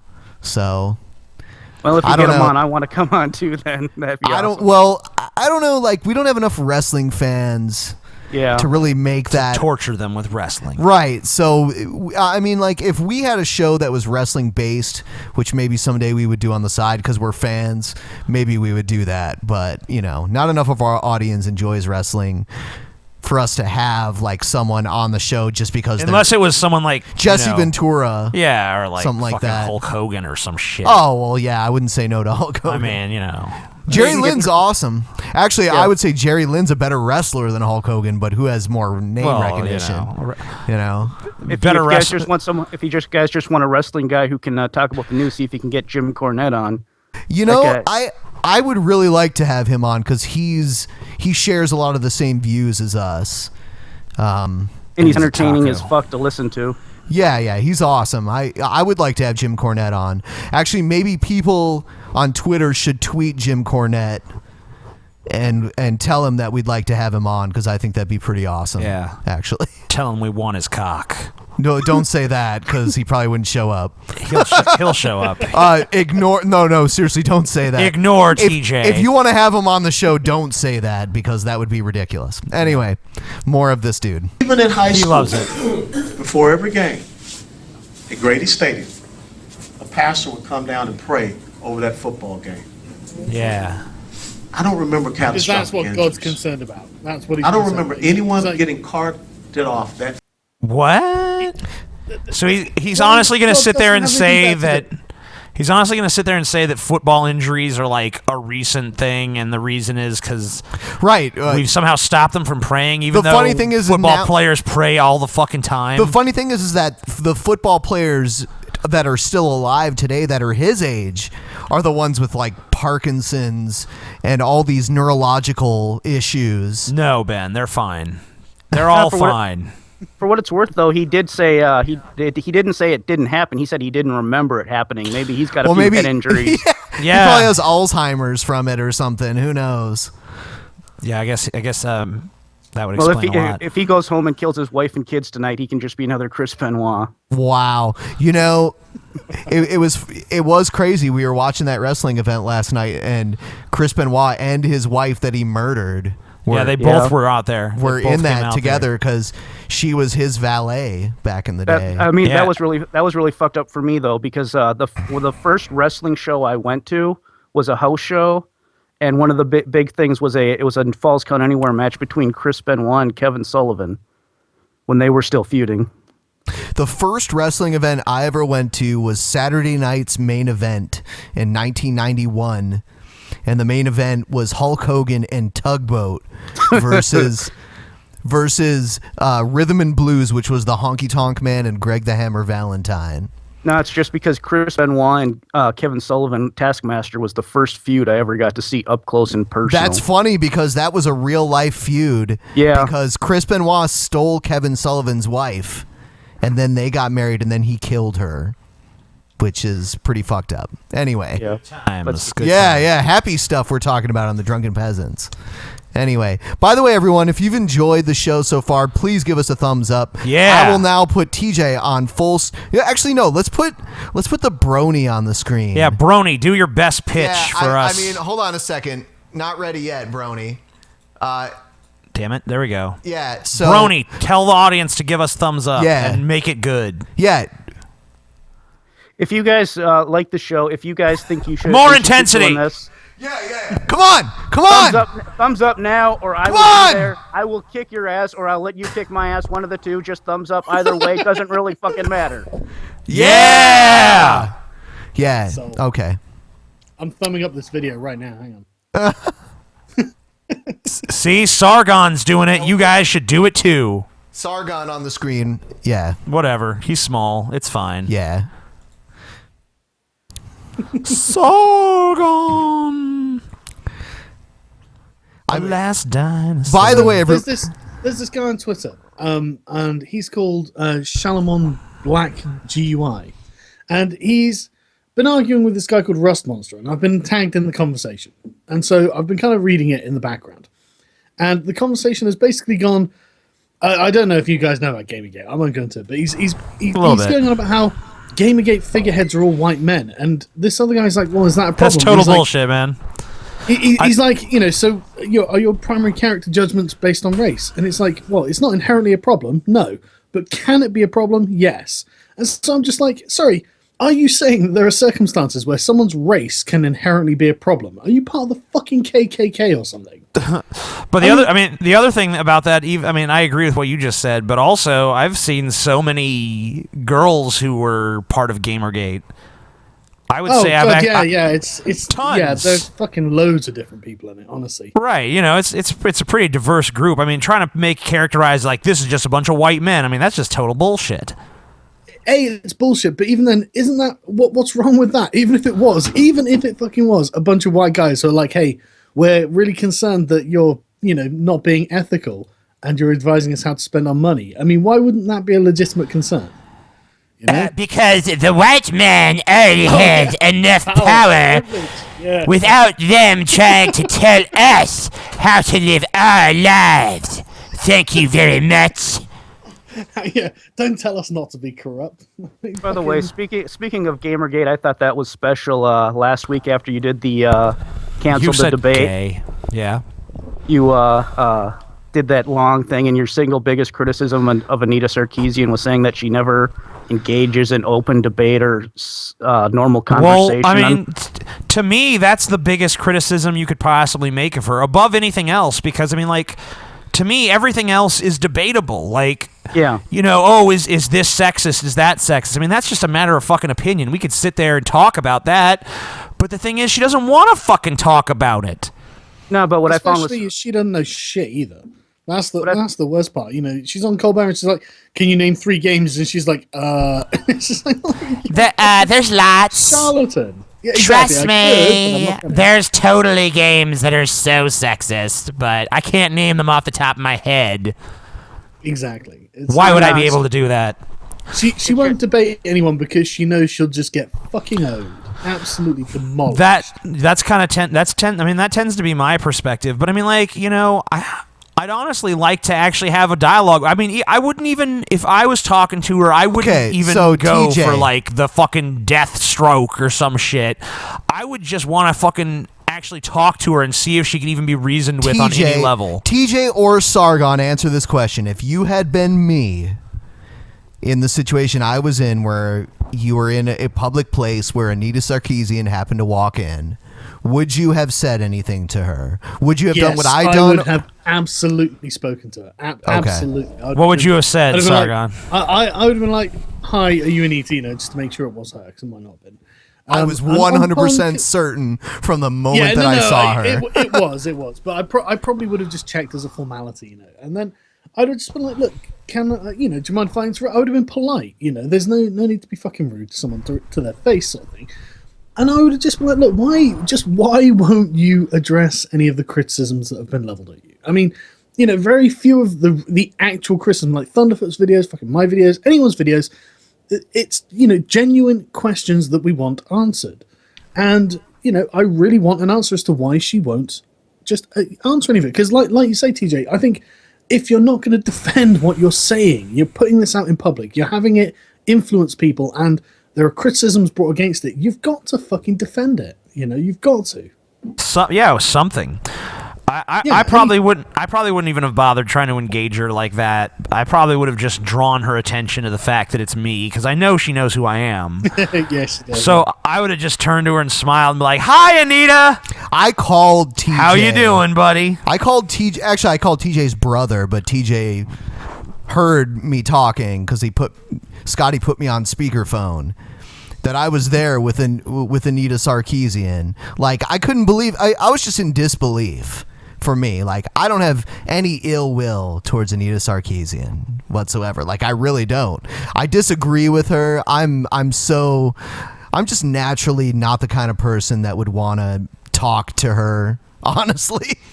So I just think she's a charlatan. Of course. That's the thing. I agree. She's just not anything that she claims to be, you know. I agree. I pretty much do too.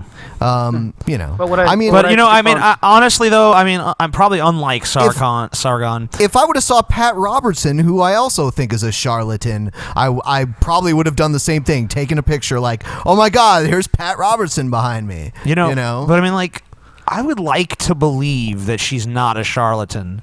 She seemed, you know... I would like to believe that there's actually some fucking, like, brain in that fucking skull.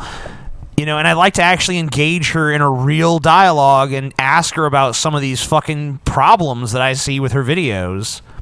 But it doesn't seem like that's ever going to happen. It seems like she just is a charlatan. She's never going to respond to any legitimate criticism. She's always just going to characterize everyone as making death and rape threats against her. It's funny because... and drumming up sympathy. From someone just observing her just being herself, you know, like the persona really wasn't there. She seems like a perfectly reasonable human being, not like this monster. You know what I mean? But then You know what I mean? But then, like, I took the picture do. and the way she reacted to it, I'm just like, wow, there it goes right there. Well, that's the thing, right? You've got to remember that she runs a non-profit, and so she has to make her public finances public. And in the last quarter of the year, over the whole year, she made something like $440,000 in this non-profit. And in the last quarter of the year, she made something like 3/4 of all of that money. And that is in the last quarter of the year, she received a quote death threat or shooting massacre or something at the University of Utah. The police were like, no, that's bollocks. It's not credible. It's just words. It's never going to happen. And yet then after that, she made something like $350,000-$400,000, and it's just like, wow, that is fucking profitable. And she didn't talk. She's in the victim business.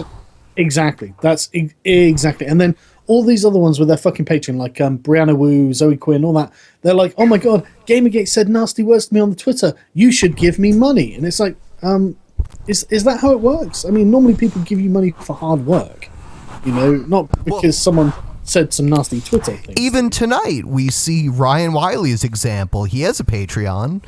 He's a victim, like our fans, which we apparently can control at our whim. Fly my minions. Yeah, exactly. Yeah. So. Well, the thing is that I thought was special about that was the day after you made that talk about wanting a discussion or a rational conversation. You posted a thing on Twitter that showed that you were a screenshot that said you were blocked from Feminist Frequency. Yes. I thought that was special. Yeah, I was blocked late, because I know a lot of people that were blocked way before I was, including Galen, by the way. You want a rational discourse? Fuck you. Why have you guys never got Ryan Wiley on the show then? He had was him on one time when we had Jacqueline Glenn. Oh, he could not resist Jacqueline Glenn. Really? So like, no. What happened? Tell me. Basically, he and I had some argument about the Constitution. I don't remember exactly what it entailed. He had a different interpretation than I did. And the weird thing was, like, it seemed like on the show we came to sort of a consensus that there's just different interpretations, but then afterwards he's like, I was right, and Amazing Atheist wouldn't admit he was wrong. And then him and Jacqueline Glenn had a fucking debate about the wage gap where she pretty much destroyed him. It's funny because while claiming to be a feminist, Ryan Wiley said that Jacqueline Glenn is only popular as an atheist because she's an attractive girl. So go figure. Yeah, such a feminist. Yeah, that doesn't strike me as the sort of thing a feminist would say. No. But I mean, what do I know? It's not like I know anything about feminism. Yeah. No. Yeah, I also made comments with him over not wanting to debate some porn star on your show. Isn't that kind of slut shaming? Yes, it was. Yeah, he's like, I'm not going to debate some random porn star. Yeah, Mercedes brings that up every time. Because what a scumfuck thing to say. Well, Haven't the bronies come under fire from the feminists before? Oh, yeah. I've been on a few boards and seen some comments, for even quoting Anita Sarkeesian and people bragging that they actually argue like Anita Sarkeesian. And they quit. But I mean, haven't the bronies themselves actually come under feminist fire for like appropriating a show meant for girls or something? It's possible. I haven't seen that. I've actually seen them say that the show itself is misogynistic, though. What? Oh, really? Oh, yeah. My Little Pony is misogynistic. Yes. Well, they show like a couple of pictures where like they're all plowing snow and all the plowing. all the ponies doing the plowing are male, which means so the male ponies are plowing. Is what you're saying? And the female ponies are getting plowed, right? They insinuate that the female ponies aren't strong enough and can't do it the work. I didn't know there were male ponies in it. I thought that they were all female. No, there are male ponies plowing the fuck out of the female ponies. They were plowing snow, though, right? Because that's racist. No, they were plowing. There was a version in the 90s which was all female, but that version can go fuck itself in the ass hard. Oh man. So Ryan, you're really upset about the 90s version. Yeah, he don't like What that about one. the 80s version? What about the 80s version? Because that was the one that was out when I was a kid. I haven't seen it enough at all. I'm actually. You casual. You fucking casual. My Little Pony, My Little Pony. I've actually thought about doing like a blind reaction to that on YouTube or grown something. men watch this I shit. I saw My Little Pony before it was cool. Okay, Ryan. What's wrong with the 90s version? I really want to know. It was girly as fuck, I guess is the best way I can say it. Oh, every single horrible unlike the stereotype paragon of of manliness that the new show is. Yeah. So why didn't you watch I don't know, Transformers or something? I do. Oh, well, that's okay. My favorite TV show right now is the BBC Sherlock series. I've not seen it. Any good? I like it. All right. Have you ever? The problem is each season is like 3 episodes, but each episode is 3 hours. Yeah, so they're pretty long. But have you ever, when you talk about Transformers and you talk about My Little Pony, for some reason I automatically in my mind, and maybe this shows picture the pony, My Little Pony Transformer. Well, no, I picture pictured. Optimus Prime fucking one of the ponies in the ass. Oh God, is his cock like a little Mack truck? It's almost like a gear shaft in the truck. Well, you like the shifting thing. Interesting. You bring up Transformers. I don't know if you're familiar with the YouTube series Death Battle. They actually did a death battle between Rainbow Dash and Starscream from Transformers. Oh well, Starscream obviously won. No. You got okay. No, that's garbage. Bullshit. That is some bullshit. Yeah. Anyway, we're bullshit. We're moving on. The only person who can take out Starscream are fucking Megatron and Optimus Prime. Rainbow Dash can fuck themselves. Rainbow Dash. She's got a top speed of Mach 10 and can control the weather.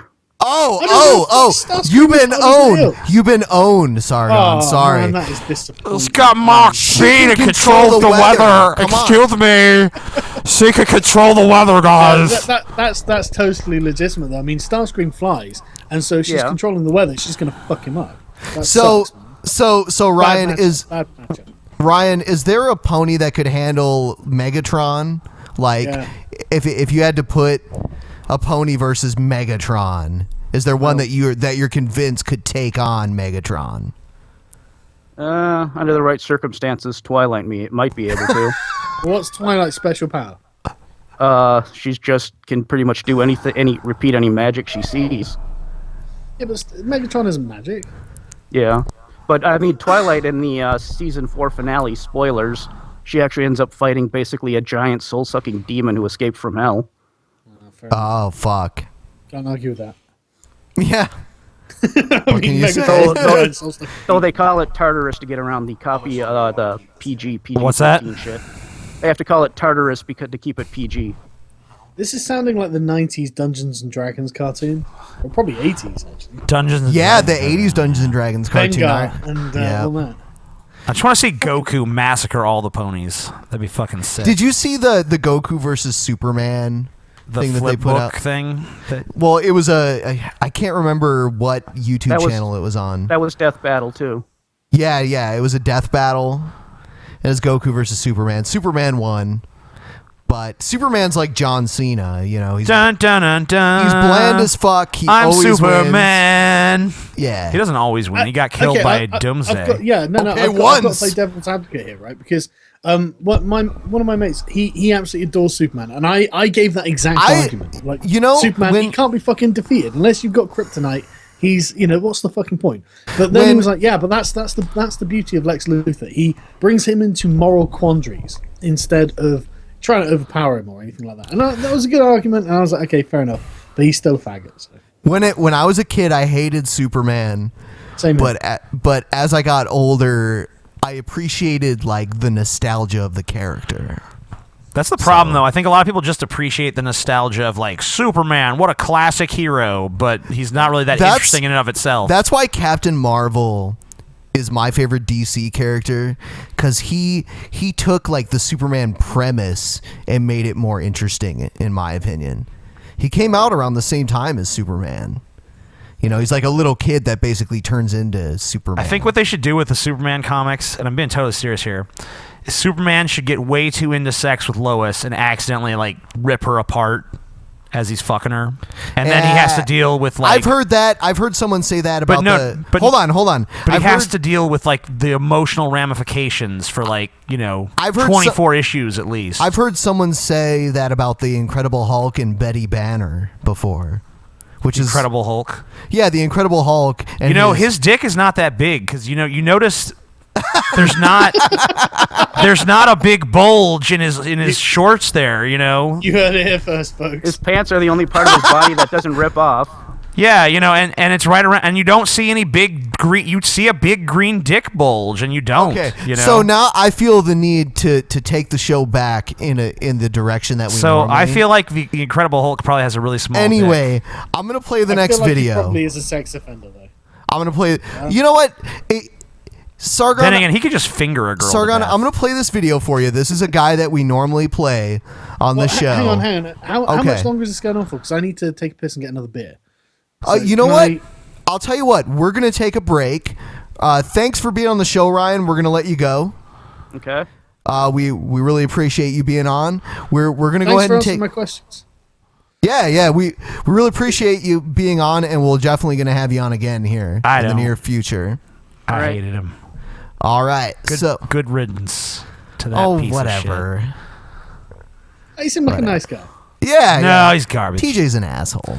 All right, so I guess we're gonna take a break. Yeah, and by the way, before we go on the break, so Sargon can piss and have a beer, and I need beer. What's your favorite kind of beer? I'm just wondering. Like what? I quite like just lagers, to be honest, and I'm currently drinking an Italian lager called Peroni. Peroni, yeah, I've had that. Like I drink a lot of European beer, like so. Yeah, most of it's pretty good generally. I mean, yeah, I don't drink all that often, to be honest. So I've only had a couple of beers, and I'm quite steaming. We're we before we go on break, we're gonna go ahead and talk about our T-shirt store. So we're just gonna bring it up. T-shirts. Yeah. We have a new shirt, Kenyonism. Yeah. So we'll show that. Yeah. The link is in the description. Everybody, Kenyonism. How do you feel about it? Do you like the shirt, Sargon? I don't actually know what it's supposed to mean.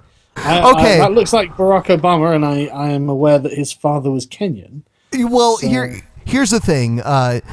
Southern, well, not just Southern people, but I would say like a lot of conservatives in America believe that Obama was born in Kenya, despite there being no evidence for this whatsoever. Exactly. Oh, okay. And so and they call it they say communism, socialism, and so this is kind of just like a mockery of them, like TJ Kenyonism. TJ said it like Kenyonism, like he's from Alabama or something. Kenyonism. It became a popular catchphrase on the show. So wasn't Obama mentored by a communist? Who knows? Who knows? Who gives a shit? I think he was. Someone sent me a link to it the other day, although it did sound like some kind of crazy conspiracy shit. But I think he might have been mentored by a communist. I like the hilariousness of, my shirt, which I'm asking you to buy and pay for, so I can make money. Is a commie shirt. Yeah, right here. That shirt is communism. Yeah, people told me they don't like red, so I made a black one. If you don't want to wear red, which is weird, Yeah, if you're like one of these anti-redites. Yeah. What's your problem, man? Like, there you go. You anti-red. Fuck you. You fucking cocksuckers. Don't we have some pictures of people wearing like the band TJ and we'll shirt? play them during the break. Cool. So we'll be back in like 10 to 15 minutes. And we'll just come back on Sargon. So we'll be playing our break music and everything. So yeah, we'll be back, everybody. Cool. Shortly. Don't go anywhere. Pieces of shit. Buy your T-shirts. Fools. Yes, link is in the description. Kenyonism. Kenyonism.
downtown, hobo on the ground. Says he got a probe, yo, I got my chode. But no, that's sick. If I want a dick, I can get a dick. And I like the metal stick with the little drip drip. Without the knob on the top and all the stickiness. And I know the satisfaction of a man. Don't get me wrong, wires the eyes, and baby doesn't turn me on.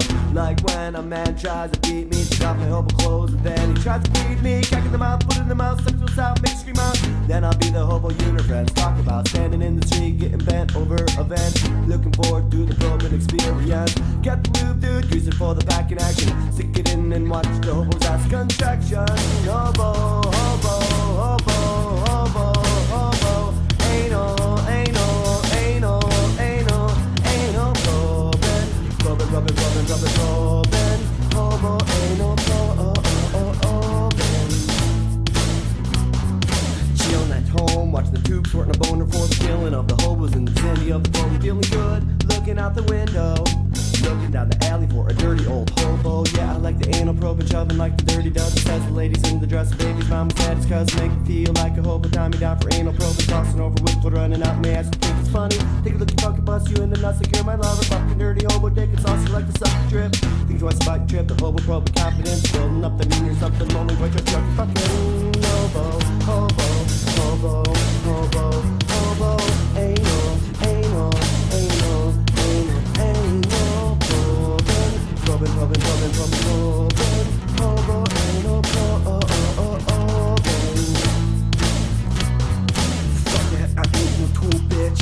I'm a hobo with two motherfucking fists and feel that rim shot, big cock in your mouth, fuck, thinking master the anal probe. Greasy, greasy, greasy, greasy, grease it up. Stick it, stick it, stick it, stick it in. Slide it up and down, slide it up and down. Slide it all around. Greasy, greasy, greasy, greasy, grease it up. Stick it, stick it, stick it, stick it in. Slide it up and down, slide it up and down. Slide it all around. Greasy, greasy, greasy, greasy, grease it up. Stick it, stick it, stick it, stick it in. Slide it up and down, slide it up and down. Slide it all around. Greasy, greasy, greasy, greasy, grease it up. Stick it, stick it, stick it, stick it in. Slide it up and down, slide it up and down. Slide it all around. Greasy, greasy, greasy, greasy, grease it up. Stick it, stick it, stick it, stick it in. Slide it up and down, slide it up and down. Slide it all around. Hobo, hobo, hobo, hobo, hobo.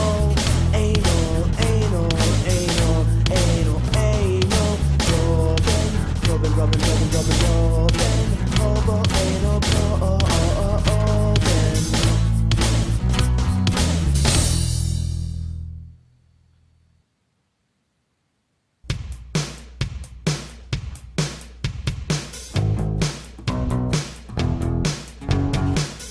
Tell me how to eat it right, how to take the flavor.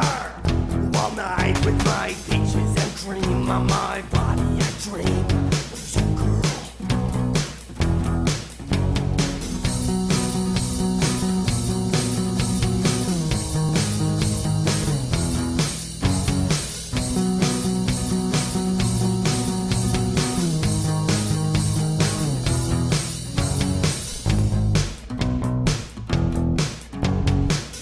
Tell me how to treat it right, I lick your pussy all night, and I am foolish in dreams with my face in your cream, with details to come.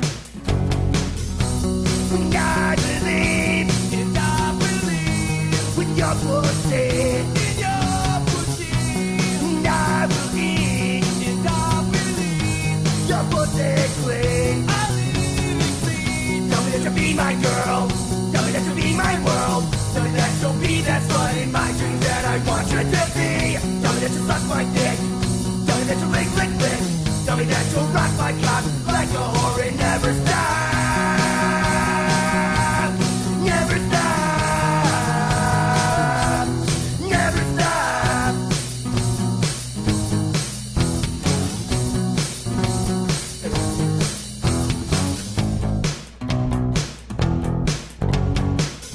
Tell me how to stick it right, how to poke you in the pokey and feel tight, with my dick clean from your boxer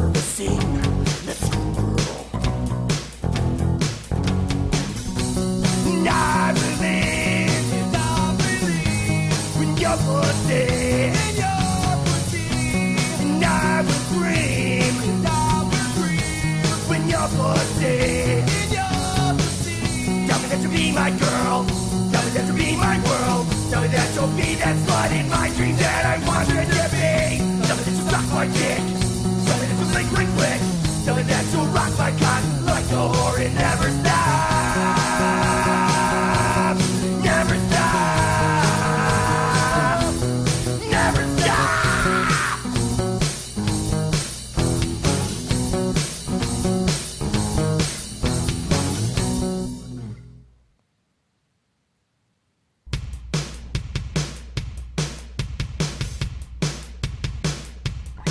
You know I'll wait for you to break your dawn.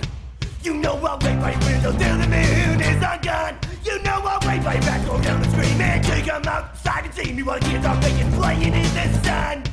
Well, I got my rights, I pay my bills, I got my know-how. When I never like to get my hands dirty, I got it all figured out. When I never play out the game with a chick, not doing two change that bring me neither rich fucking no pain. Because I just want me a motherfucker, yeah. Thinking I just want me a motherfucker, yeah. Going to parties all night. The gates of our room fight.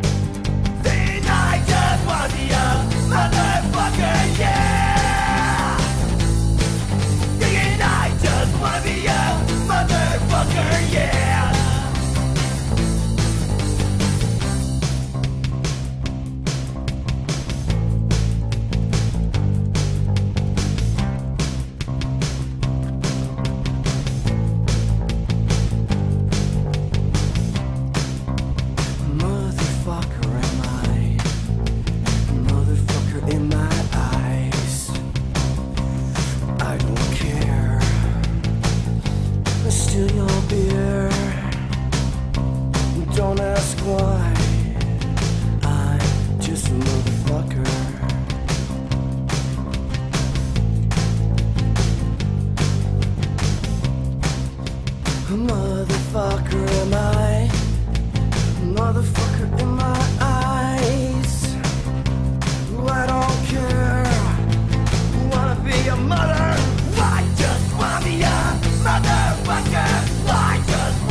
She said, let me tie you to the bed. And I agreed happily, I was getting a piece. And when she was done, she pulled out her penis. When I started to scream. All right. We are back, ladies and gentlemen. Yep. Hope you enjoyed our little slideshow of people who are cooler than you because they own one of our shirts. If you want to be as awesome as these people, buy our fucking shirts. Yes. You pieces of any fucking one of them. Shit. You know, the link is in the description. Any one of the shirts at our store. Got Band TJ, Band Scotty, 2 Band Bens, a Canyonism, and a Smoke Pan every day. Yes. Smoke Pan every day by far. While it is our most popular shirt, it's our most expensive, but that seems to be the one that everyone likes. That's the highest quality one. Yeah. So, but Band TJ is the best. No, Band Ben is probably the best. It's the people's shirt. Wouldn't you agree, Sargon? That's the people's shirt. I actually would agree. Yes. No. Sorry, TJ. You're a bit elitist, I'm afraid. Yes. I can't. I've got to be honest. Fuck you, Sargon. Thank you, Comrade Sargon. Thank It's you, pronounced Comrade. Sargon, Ben. It's a soft G. Thank you, Comrade The G Sargon. lost its hardness. Sargon. Thank you, Sargon Akkad. Sargon Akkad face. Akkad. Yeah. So what do we got? Those capitalist pigs don't want you to buy my shirt. Buy my shirt. Show those capitalist pigs who's boss. Awesome. Canyonism. Yeah. Canyonism is an awesome shirt, too.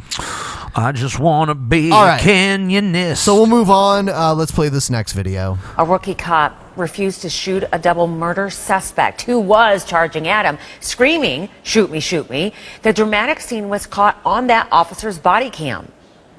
Get your hands up! Get your hands up! Get your hands up right now! Another story out of Ohio, by the way. But I'll tell you what, this cop didn't shoot this guy. This guy was begging him to kill him. This guy wasn't black then. No. Shoot me, No. shoot me. Shoot me, shoot me. And in Ohio, there's like black people only really in the cities. When you're in these little towns, it's mostly white people for sure. So Why would a guy be running at a cop screaming, "Shoot me"? I mean, what?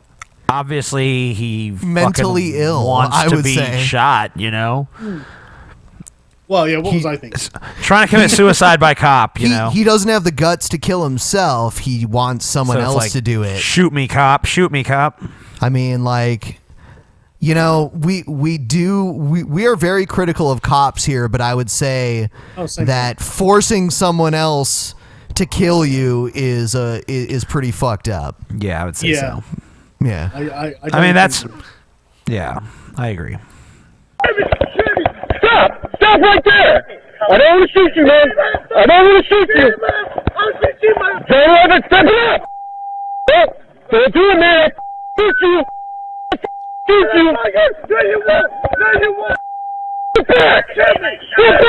Get your hands out of your pocket! Shoot me! Get your hands out of your pocket now! No, man! I'm not gonna do it! Shoot me! Shoot me! Shoot me! Wow. He's having a grand old time.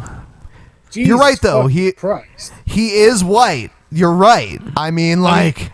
I don't, I didn't want to be the one who mentioned it. But Maybe he's just using reverse psychology on the cop. Well, whatever. I Cop's mean, like, I ain't going to shoot someone who wants to be shot. Fuck that. Don't tell me what to do. I don't know. I think he, like, it's already been going on. He was already charging him before. Yeah, it was a joke. So, I mean... It was a joke, Ben. Cops have shot people for less than that. Yeah, already. That's actually my point, actually. I mean, this is some ridiculous shit because, I mean, I wouldn't mess around with American cops, you know? Everyone knows what American cops are like, so, you know, I would be more worried about being accidentally shot than anything else, I guess. And so this, running at someone saying, shoot me, it just, fucking hell. That is just this people. You know, but it's inconsistent what you can expect I from have to American wonder what cops, he's on. 'cause, you know... That's true. Because it's like, you know, sometimes like, oh, you know, the suspect kind of reached into his pocket, so we fucking riddled him with fucking 500 bullets. It's like, okay, well, that's reasonable. And then sometimes you run at someone screaming, shoot me, shoot me, shoot me, and the officer's like, don't do this, man. I do want to point out one thing, though. This officer is apparently wearing a body cam. Yes. Which... Well, that's interesting that you say that, right? Yes, would he have shot him?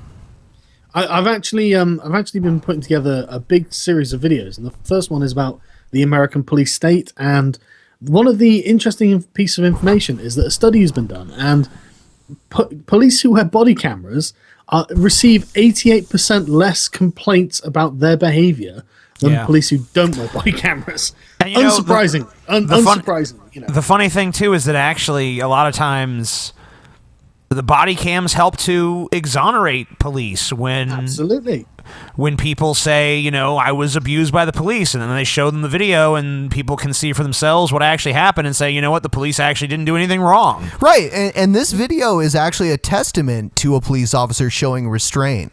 Right. Yeah. So, you know, yeah. I mean, well, interestingly, I noticed that this seems to be a rural area. And I'm just going on secondhand information because I've never been to the States. But one of the things that people who I've spoken to from the United States, one of the recurring themes, because I'm trying to get as much information for this fucking video as possible. Because I've literally got about, I don't know, 300 fucking sources to go through for this thing. And one of the recurring themes is that the problem cops always seem to be in cities, large cities, you know, and the rural cops seem to be very much like constitution men, you know, they're concerned with people's rights and stuff like that. I don't know if that's necessarily true. Well, I don't know if it's true, but this is it has been a recurring pattern. So I'd like people to. I would say city cops tend to be worse, but I mean, there's definitely some corrupt country cops too.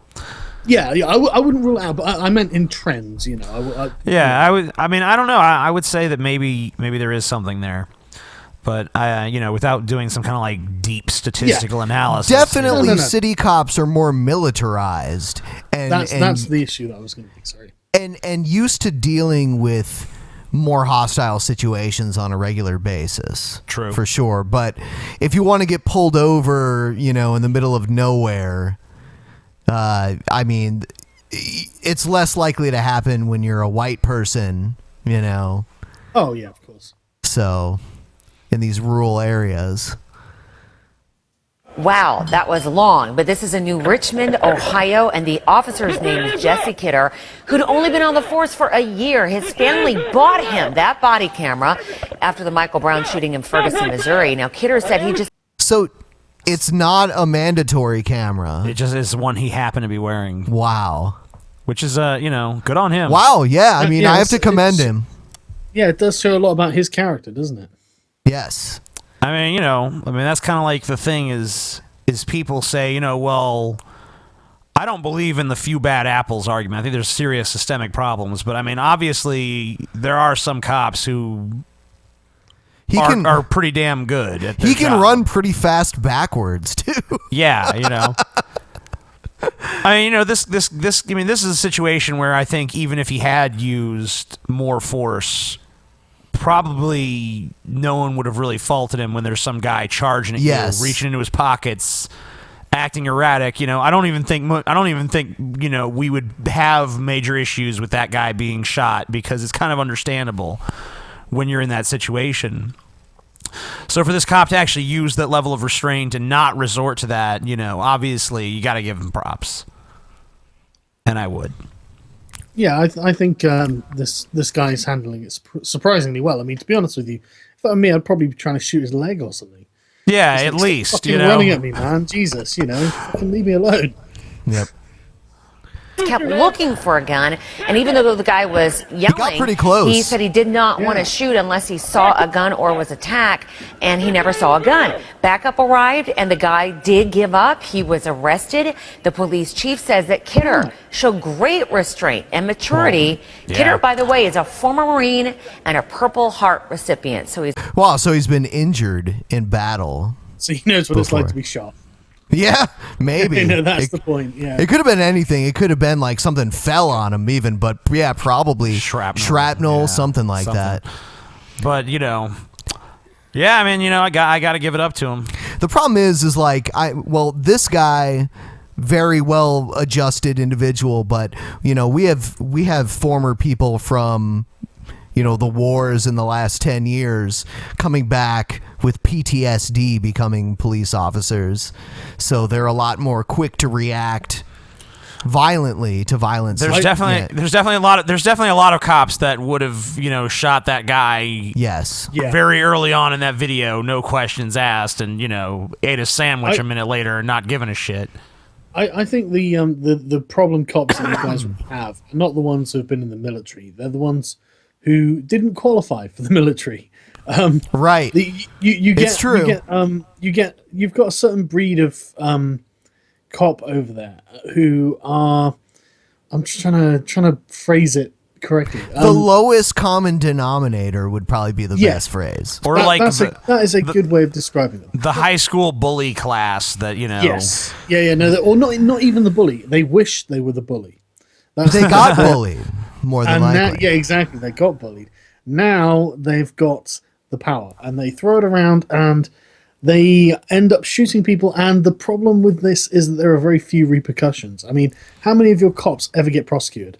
Very few. None of them. What do they get instead, though? They get administrative leave. What's that? A fucking paid holiday? Fuck you, man. Seriously, that is the worst fucking solution. The worst story we ever covered here was in Albuquerque, New Mexico. There was a homeless man. Man, Albuquerque is.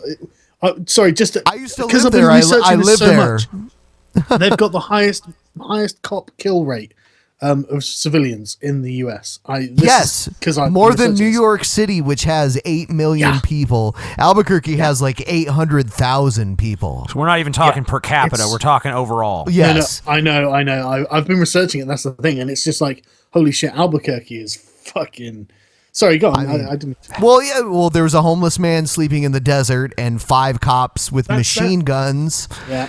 Gunned him down. Bean bags and stuff like that. I saw it. Yeah. While he was, after they shot him with After real we guns. shot him with a gun. Yeah, you know, it's like, let's use the non-lethal measure after we've riddled him with bullets. We have dogs chewing on him Set too. dogs on him, yeah.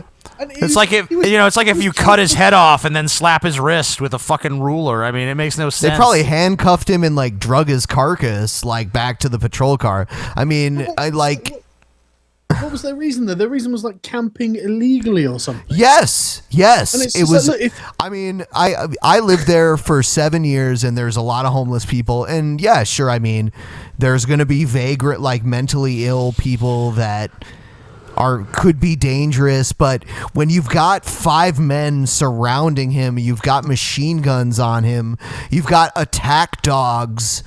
You know, is it? And he had a knife, like a 3-inch knife. I mean, is it really necessary to blow the guy away? Yes, obviously it is. I just wonder what kind of law Criminal is mastermind. Illegal camping that can be resolved in shooting someone. Welcome to America. We just covered a story on our last episode where a Christian family band got into a fist fight with a handful of cops, and one of them was actually killed in the scuffle in a Walmart parking lot. Yes. Anyway, and these people are allowed to vote, just so you know. They are. Only felons aren't allowed to vote, so you know. That's true. It's only after people have been the crime. People have been put through the system. Anyway, on a more lighthearted note, Sargon, I'm gonna play this next video for you here. This is a guy that we regularly play on the show. His name is G-Time Johnny, and I want to know if you can make sense out of what he's saying. Okay, Yeah, I'll do my. Just sit back and relax. Yeah, I am pretty relaxed. All right, here we go. It's time for word masturbation! Verbal ejaculation begin! God! God! God! Allah! Allah! Allah! Oh! Jesus! Jesus! Oh, I'm a Christian! Oh, I'm a Muslim! I'm a word ejaculator! Wait! There's a whole nother bunch of religions! Oh! America! Russia! China! Ooh! Ooh! Ooh! They're not religions. What the? Yeah. Yes, they are. Oh, okay. This guy don't know like G-Time Johnny knows. G-Time Johnny lives in the hills of Northern California, apparently. How the fuck did he upload this to the internet then? Well, he probably has like satellite internet or something like that. But yeah. G-Time Johnny does not live He has in a probably done technologically LSD. generated fantasy. I would say he's probably done LSD a few times. Called 2015. Maybe. He's not a say that's a fair bet. He is not a Catholic time terrorist. He lives in. Yeah. That's what he says. He's not. We can tell you all about him. I mean, he's. Yeah. And by the way, G-Time stands for Galileo time. Yeah. He believes in Galileo time, not Catholic time. Yes. And if you believe in anything different, you're a Catholic time terrorist. Wow. I think I am not going to believe in anything different. Whatever this guy says is law. Good enough for me. I mean, look at him. Thing is, right now, you laugh, but this guy fits the model of a prophet. He is absolutely a prophet. He lives in the fucking mountains. He's got a crazy ass beard, and then he presumably, in this case, doesn't come down, but he projects whatever crazy shit is going through his head. And 2,000 years ago, people are going, Christ, he speaks to God. He is. I think that we believe that now. And G-Time Johnny is the prophet of the drunken peasants. Yeah, I mean, he's very aware. He's very aware of the fact that thousands of people see his videos through our show, so his videos have gotten like more and more extreme. Let's take a look. Let's take a look at some more of this. But at least he has his clothes on in this video. Yeah, he does not always. Yeah, he's normally presumably naked. Like he doesn't film below, but presumably naked. He's good. Oh my gosh.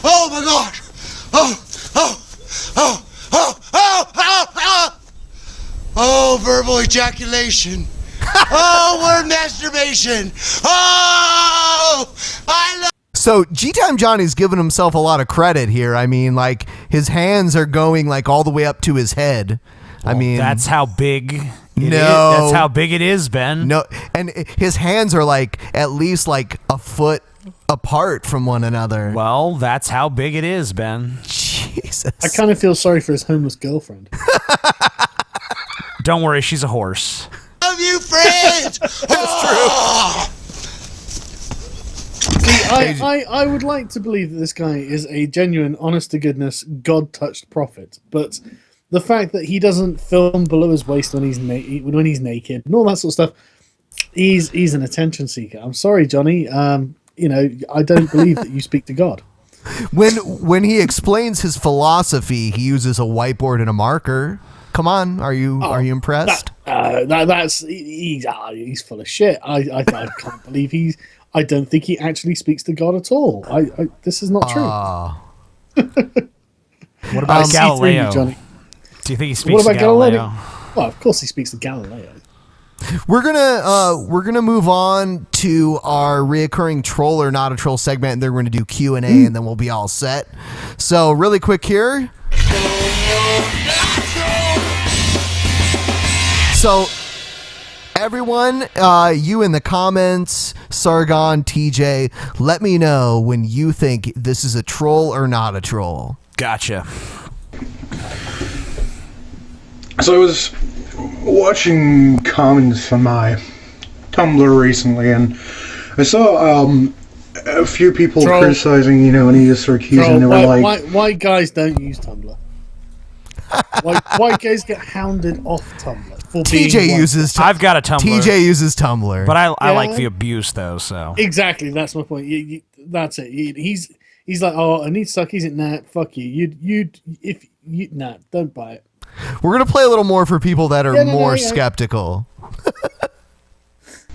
than that. It's like those feminists. The next minute they'll say Pong is sexist. What I find ironic in that is that, well, it is. Okay, so that's my troll. That's my troll. Come on, no one thinks Pong is sexist, man. I mean, let's put it this way: there are two main shapes in Pong. There's the ball, which is square, and the lines. Now, the symbolism of the lines is pretty fucking obvious. It's a phallic symbol. Okay, I would say troll. Troll. I hope it's a troll. Yes. God damn, if it's not, just burn the world. By the way, everyone, if you haven't given thumbs up, give thumbs up to the video now. Thumbs up, you fucking miserable sacks of useless shit. We're going to do our weekly Q&A segment here. We're going to go through the questions very quickly, and we're all going to answer. If we don't have an answer, we're not going to say shit. That's just how it goes. Go. Hey, what's up, guys? So my question to you guys is, are you guys going to watch Jurassic World this summer? Yes, Man. Go ahead, Ben. I would say yes. Man, Jurassic World, I'll watch it, so yes. But man, it looks like a piece of shit to me. It's gonna be tell you what, massively disappointing. But like when I saw him like training the raptors and shit, like, yeah, man, the raptors are on my side now. It's like, don't you remember how the fucking point of the first movie is that we can't control these animals? That was like the thing that was like hammered into our heads a million times. Like, we can't possibly control them because we don't understand them. But now it's like, yeah, the raptors are like our pets. And they have some genetically modified super dinosaur. Yeah, it's gonna suck. It's gonna I guess earlier versions of the script had like humanoid dinosaurs walking around, like half human, half dinosaur hybrids. So at least they got rid of that. Oh my God. Yeah. What? Can you imagine? What? Yeah, I'm serious. But they got rid of that idea and kind of just made it like, well, we just made like a super dinosaur. It's like, aren't dinosaurs impressive enough? I think I might just sit at home and watch the original Jurassic Park. I mean, fucking. I mean, I'll see it because whatever. I want to see it. Maybe it'll be good, like a good shut your brain off type movie. But it's gonna be shit. It's gonna be shit. I don't want it to be shit. I love Jurassic Park. When I was like 12 or something, the original Jurassic Park came out, and oh my God, as a 12-year-old fucking boy, I'd loved dinosaurs my whole life. Amazing, looks like the tits. I fucking adored Jurassic Park. Then the sequels came out, and I realized I didn't adore Jurassic Park. You know what I mean? And then this comes out, and it's going to be shit, and I'm just a jaded old man who fucking hates it. It'll probably be better than 3. At least we can console ourselves with that. That's true. Right. That's true. It'd be pretty hard for it to be worse than 3. But it's got some dickhead running around saying, "Oh, I've trained the raptors." Oh, fuck off. It's going to be shit. It's going to be shit.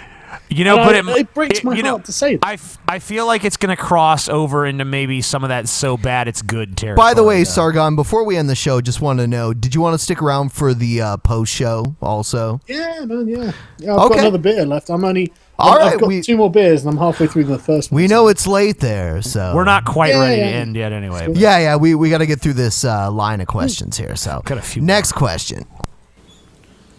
Hey, Drunken Peasants. I have a question, actually 2 questions, mainly for TJ. First one, does an omniscient God negate free will? Is a free will God even possible? And I mean, I don't know if free will is. I mean, like, it's kind of like the free will really holds much interest for me because it kind of doesn't really even matter whether we have free will or not, because we all feel as if we do. And, knowing that we either definitely do or definitely don't, it's really not going to change anything. Choice is still going to feel the same. It was whether or not an omniscient God, counteracts free will.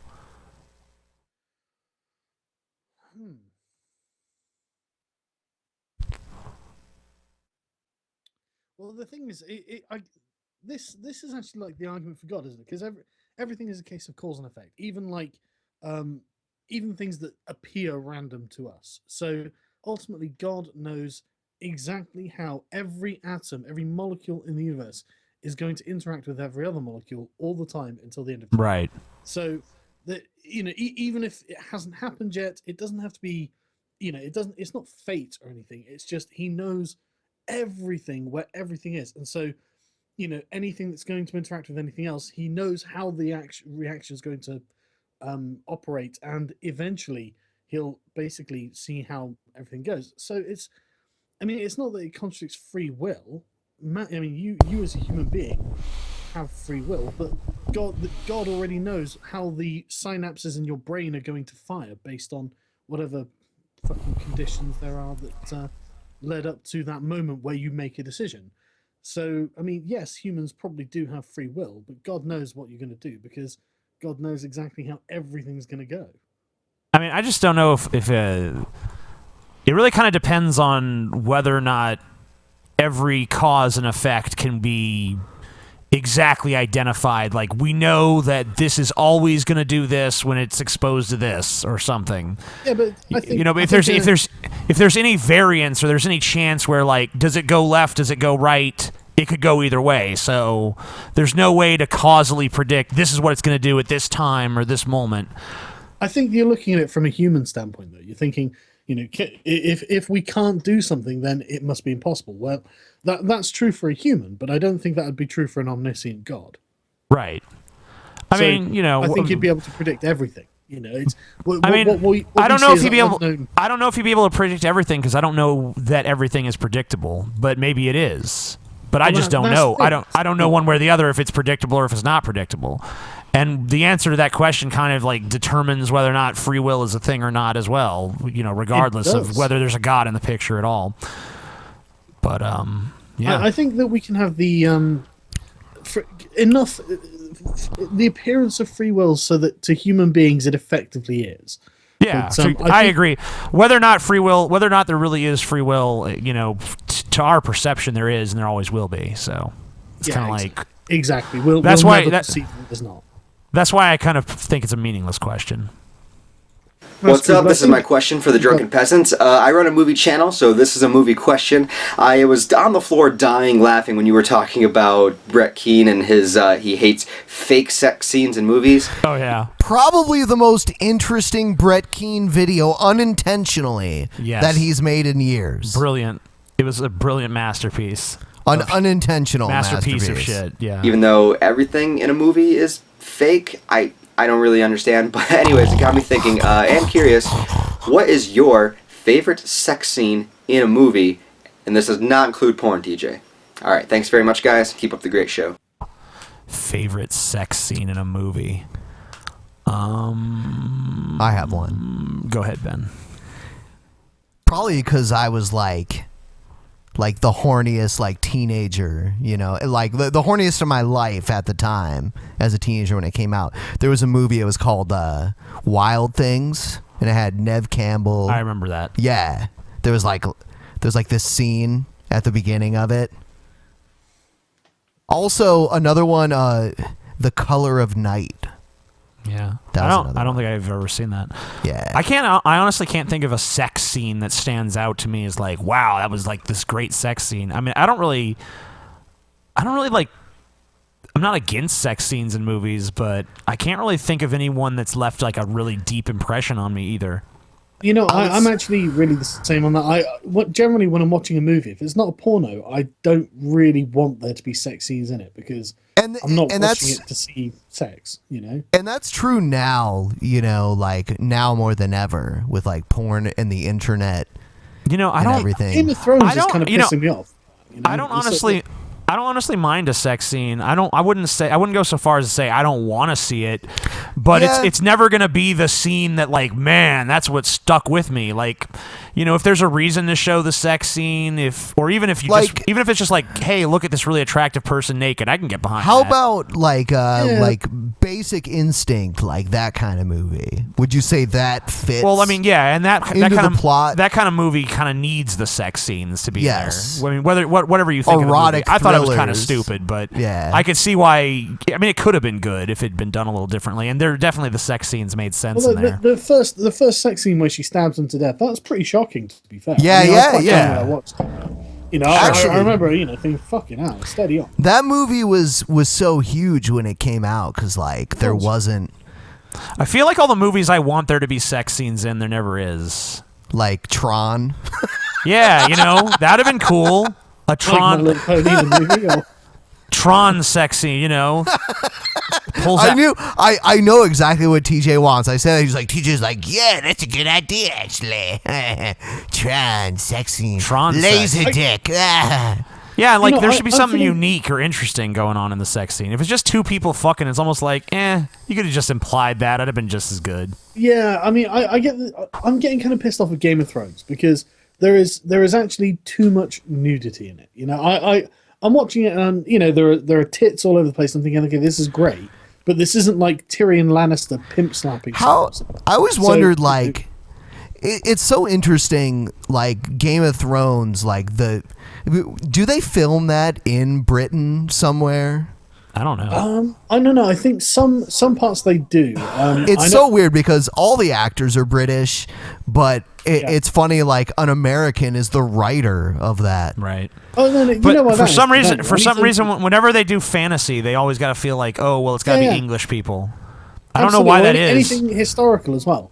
Like the HBO did a series called Rome, and it was a fucking amazing series, and they had all British actors they did like I watched the thing on this, and they did tests with audiences and stuff, and the general theme is just that American actors don't feel right to the audience, and you know what? When I'm fucking watching, I'm British, and I think they don't.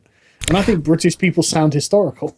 I want to get this. I want to see a version of like Lord of the Rings or something where everyone just talks like in an American accent. Since we have you on, have you ever noticed that in the Star Wars movies, all of the villains have a British accent. But all the good guys don't. Palpatine, I guess, does. Does Darth Vader, do you think he does?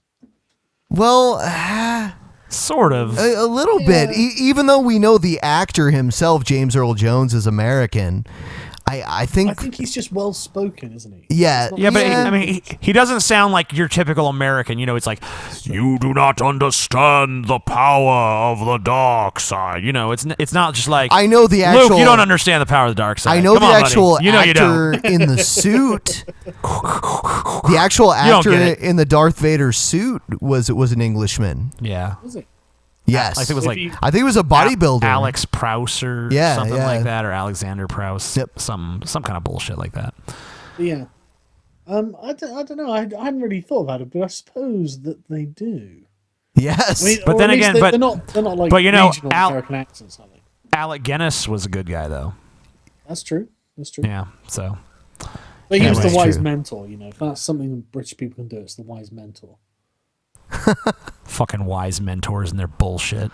Oh no, don't. Dear Drunken Peasants, who would win in a fist fight, Jesus or Siddhartha? Right. Have a good one! Jesus versus Siddhartha. Hoi! Buddha? I'm gonna go with Jesus. Jesus, obviously. Kicking over the table. Driving Yeah, but the you money know- changes out. What's Buddha done? He's a fucking pacifist. All right. Yeah, he just fucking sits around on his ass. I agree. Eating Jesus. a grain of rice a day. That Jesus guy all is the way. going to be wasted. Hello, Drunken Slayer! Peasants. Got two questions for you today. The first is, how do you feel about game development companies going and nickel and diming gamers by day one DLC or on disc DLC? I think if people are willing to pay for it, then they're gonna do it. So if you don't want them to do it, don't pay for it. Yeah. It's like when comic books back in the day, I mean, they probably still do it. Like, they release, like, they release the issue with, like, 7 different covers, so, because they're hoping you'll sit there and buy fucking the same goddamn issue 7 times just so you can have all the covers, you know? Like, if you're so stupid that you're actually going to do that, then it's on you, really, and you're just encouraging the behavior. So if you have a problem with them offering all these DLCs and shit, then just fucking stop supporting them. Stop fucking buying the damn things. What do you think, Sargon? I know you're kind of a gamer. I am a gamer. I'm also a game dev. I'm developing a game. It's gonna be shit, but at least I'm doing it. I think Good job, I that- guess. Well, you know, it's something, right? Yeah, no, seriously, it's one of those things that, look, it's only happening because people will pay for it. You know, Ben's absolutely right. If people are going to pay for it, they're going to do it, and it's your own fucking fault, basically. If everyone just stopped fucking doing it's like it's any of these things that, you know, are an issue with the game industry. It's all because people will spend the money on it and put faith into it. Don't fucking do it.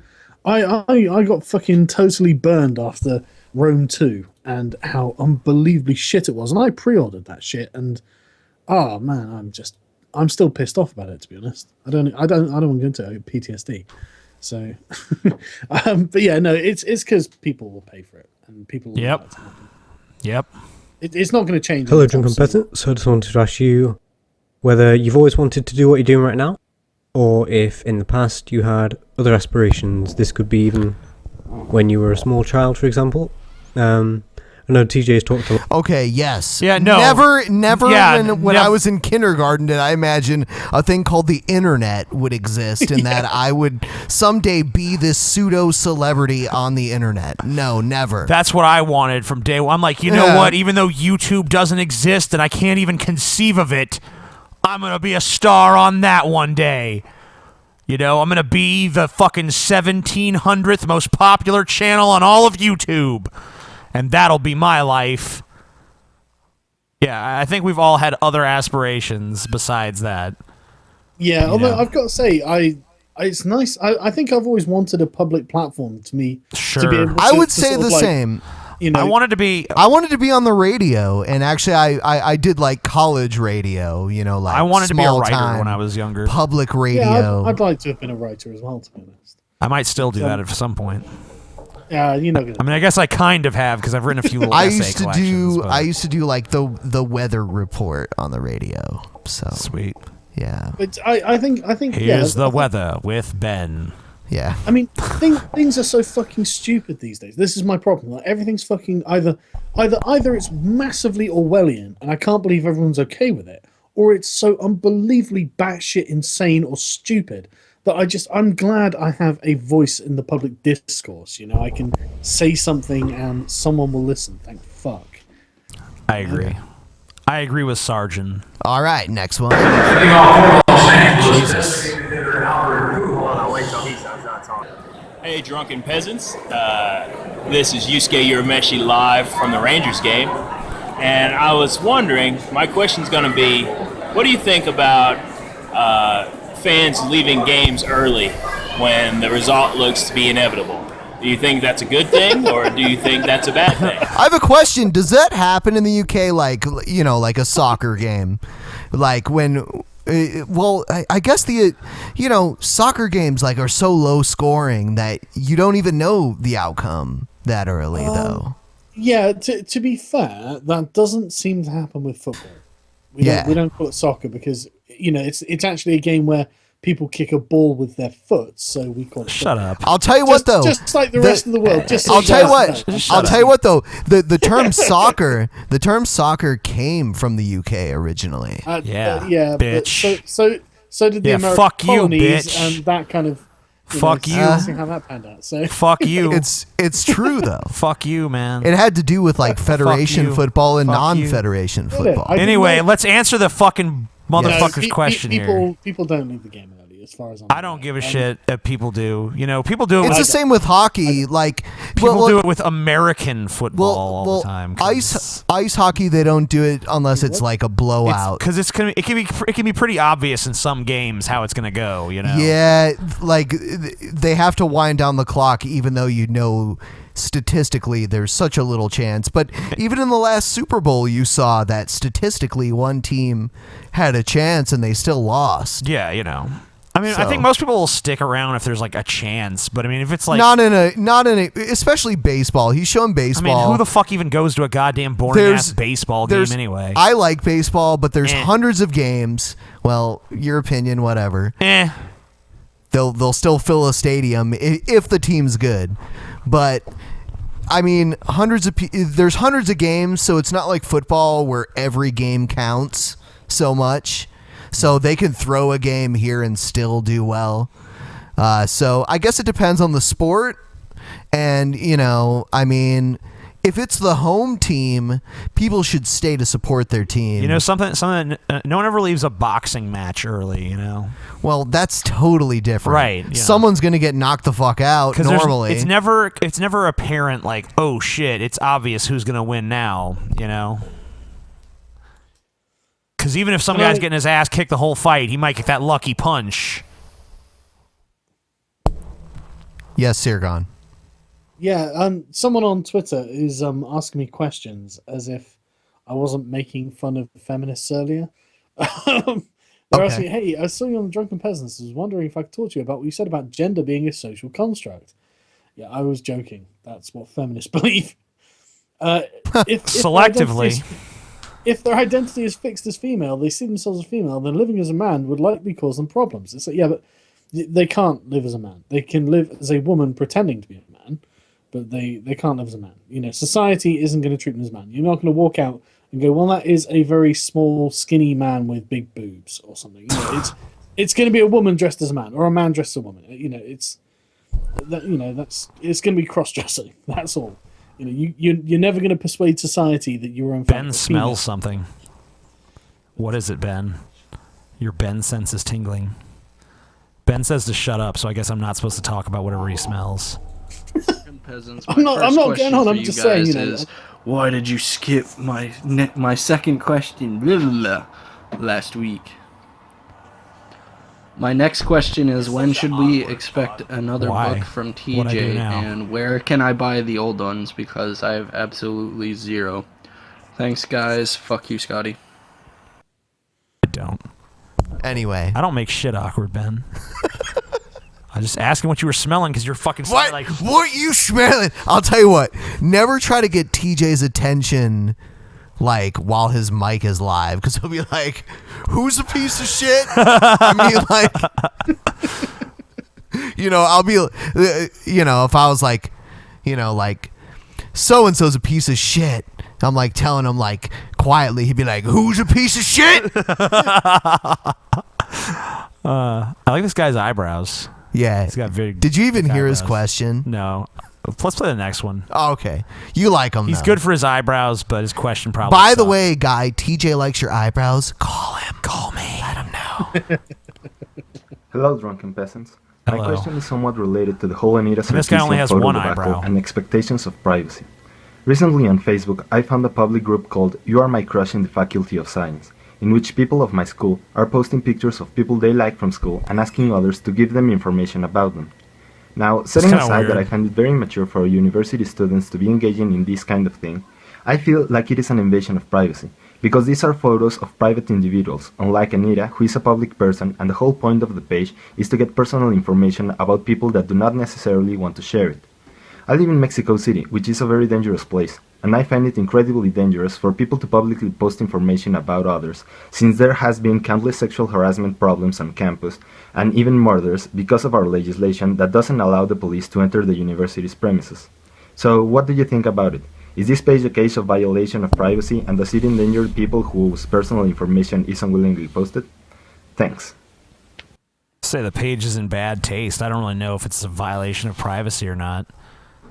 I mean, if they're going to the school and like, whatever. But yeah, it's kind of a weird page to be like, yeah, here's a picture of my crush. Tell me. Yeah, that's going to get them to want to go out with you. Yeah, why don't you just go fucking talk to them and ask them yourselves if you're fucking like why do you feel like you need to be armed with all this like prior information? And you couldn't think of a more subtle way to attain it than by posting them online and being like, "Tell me about this person if you know anything about them." Is this like the man spreading thing? I have no idea. You don't know what that is? This is like No, I know what manspreading this is a is. girl in my class that I like. I'm taking a picture of her. Anyone else see this? Anyone know her? Anyone want to tell me about her? That's what it is, and that is kind of creepy. I mean, yeah, it's pretty weird. It just sounds like that fucking man spreading thing where they take photos and then upload them to this blog and be like, "Oh look, here's a guy spreading his legs on the subway." And the great thing about it is as well, like some guys were like, "Okay, well we're going to take photos of women eating on subways," and then suddenly that was too far, and this sort of thing had to stop. Yeah, it was like, wait, you fucking started it. Why the fuck I did agree you with start that. it? I Did agree you with that. Did you see that In picture this of situation, though, if I like someone and I want to know about them, if I'm like interested in someone romantically, I would ask them to give me that information. I would not ask others for that. Right, especially not like just publicly like public call for information about this person, please. Yeah, it's kind of weird. I don't know if it necessarily like violates anything, but I don't know. I wouldn't do it. That's what I would say it's a bad idea. Whether or not I'm actually, I don't know if I'm against it existing. Like I think people maybe. I would say ethically, I would not do it. Yeah, I wouldn't participate, and I think that it should probably be looked down upon socially. Yeah, we'll move on. Let's see. So I'm hoping that the new Star Wars film will address the midichlorian thing. And why? Maybe they'll disregard it like, oh, well, that was a Bronze Age myth that was propagated by, the Sith Empire to discourage people from trying to access. Yeah, so he's saying it was like a propaganda scheme by the Sith. That's a good plan. I think we should all agree to that. We should all agree that is exactly it, because I swear to God, the midichlorian thing is the goddamn dumbest thing I have fucking ever heard. It totally is. But you know, honestly, I feel like the new Star Wars movies, like they should just never mention midichlorians and you know, it was a conspiracy by the Sith. Happy with don't even. I do like that. Yeah, I mean, like, but let's just agree to that amongst ourselves. Let's not even incorporate that in the movies, because then you have to talk about midichlorians. Let's just not talk about midichlorians. I think generally, geekdom. Everyone who watches Star Wars should just agree the midichlorians were a Sith conspiracy and is nonsense. Let's just all get on the same page on that. I agree. I agree with that. Fucking Midichlorian. And Han shot first, right? Yeah, Han shot first, and midichlorians are bullshit. All right, here we go. Hey, TJ, why am I rubbing your leg? Okay, but Oh God. Scotty and It's Ben and Scotty, because we know. God damn it! Okay, we know that TJ doesn't go to conventions, but we know that you guys live in Columbus, and I'm fucking creepy. But we are wondering if you were gonna come to MatsuruCon this August, because I think it'd just be pretty cool to meet you. I guess. I'll be Slutty Starfire, and she'll be Teen Titans Starfire. So these girls are asking us if we'll go to this place where they will be in slutty costumes. Nope. Sure won't. Yeah, well, I don't even know what MatsuruCon is, but you know. Yeah, I ain't going. Yeah, TJ would not go to such an event. Next. Yep. Hello, drunken peasants. This is Crazy Snake Eyes. Anyway, I have a question for Scotty. Why have you not killed TJ and Ben and then started the Scotty show? Well, I don't know. Let's call him and ask him. You want to do that? Yep. All right. We're going to get Scotty on the phone now. I need to ask Scotty this because it's important. Da, da, da, da. Anyway, I If may he go to even answers. MatsuruCon dressed as a giant vagina. So you're just Slutty gonna, vagina. Yeah, no, just gonna go out with slutty your, vagina. with your normal face on then. I'll go to MatsuruCon and I will swallow the shit. I'll be like one of those hentai like giant vaginas that swallows people. Is he not? I'm calling him. Let's see if he answers. Yeah. I don't know, Sargon, if you're familiar with Scotty. Hey, Scotty, you're on. Scotty. Oh, he's on the line. You're on Scotty? the show, Scotty. Someone had a question for you. They want to know why you don't kill me and Ben and just start the Scotty podcast. I just don't think the world's ready for such an amazing event to have taken place. I mean, you guys are basically my lassies anyway, so I don't really worry about it. I'm like, yeah, let these guys take the heat, until the time is right. Thank you, Scotty. Thank you. Thank you. So there you have it. I don't know how well everyone could hear that, but yeah, he doesn't want to rush it, basically. Yeah, he says that the world's not ready. In case you didn't hear. Oi! Jesus! Scotty, man. Anyway, I've got a question, a quick one. If you could choose the way you were born, what would it be? Thank you for choosing my... Do you mean like a natural birth or a water birth or what? I don't know The way I was born. I don't know. I don't know, like... I don't understand the question. By which you came out of a vagina. I like how we said "oi" at first because Oi. like, you like we say "hey," like we Oi. don't say "oi." Oi. So like at first I thought he was British, but then I was like, oh no, he's not. So No, you say oi to people you don't like. Oh really? It's like fuck Oh. you, buddy. Yeah, oi motherfucker sort of thing, aren't they?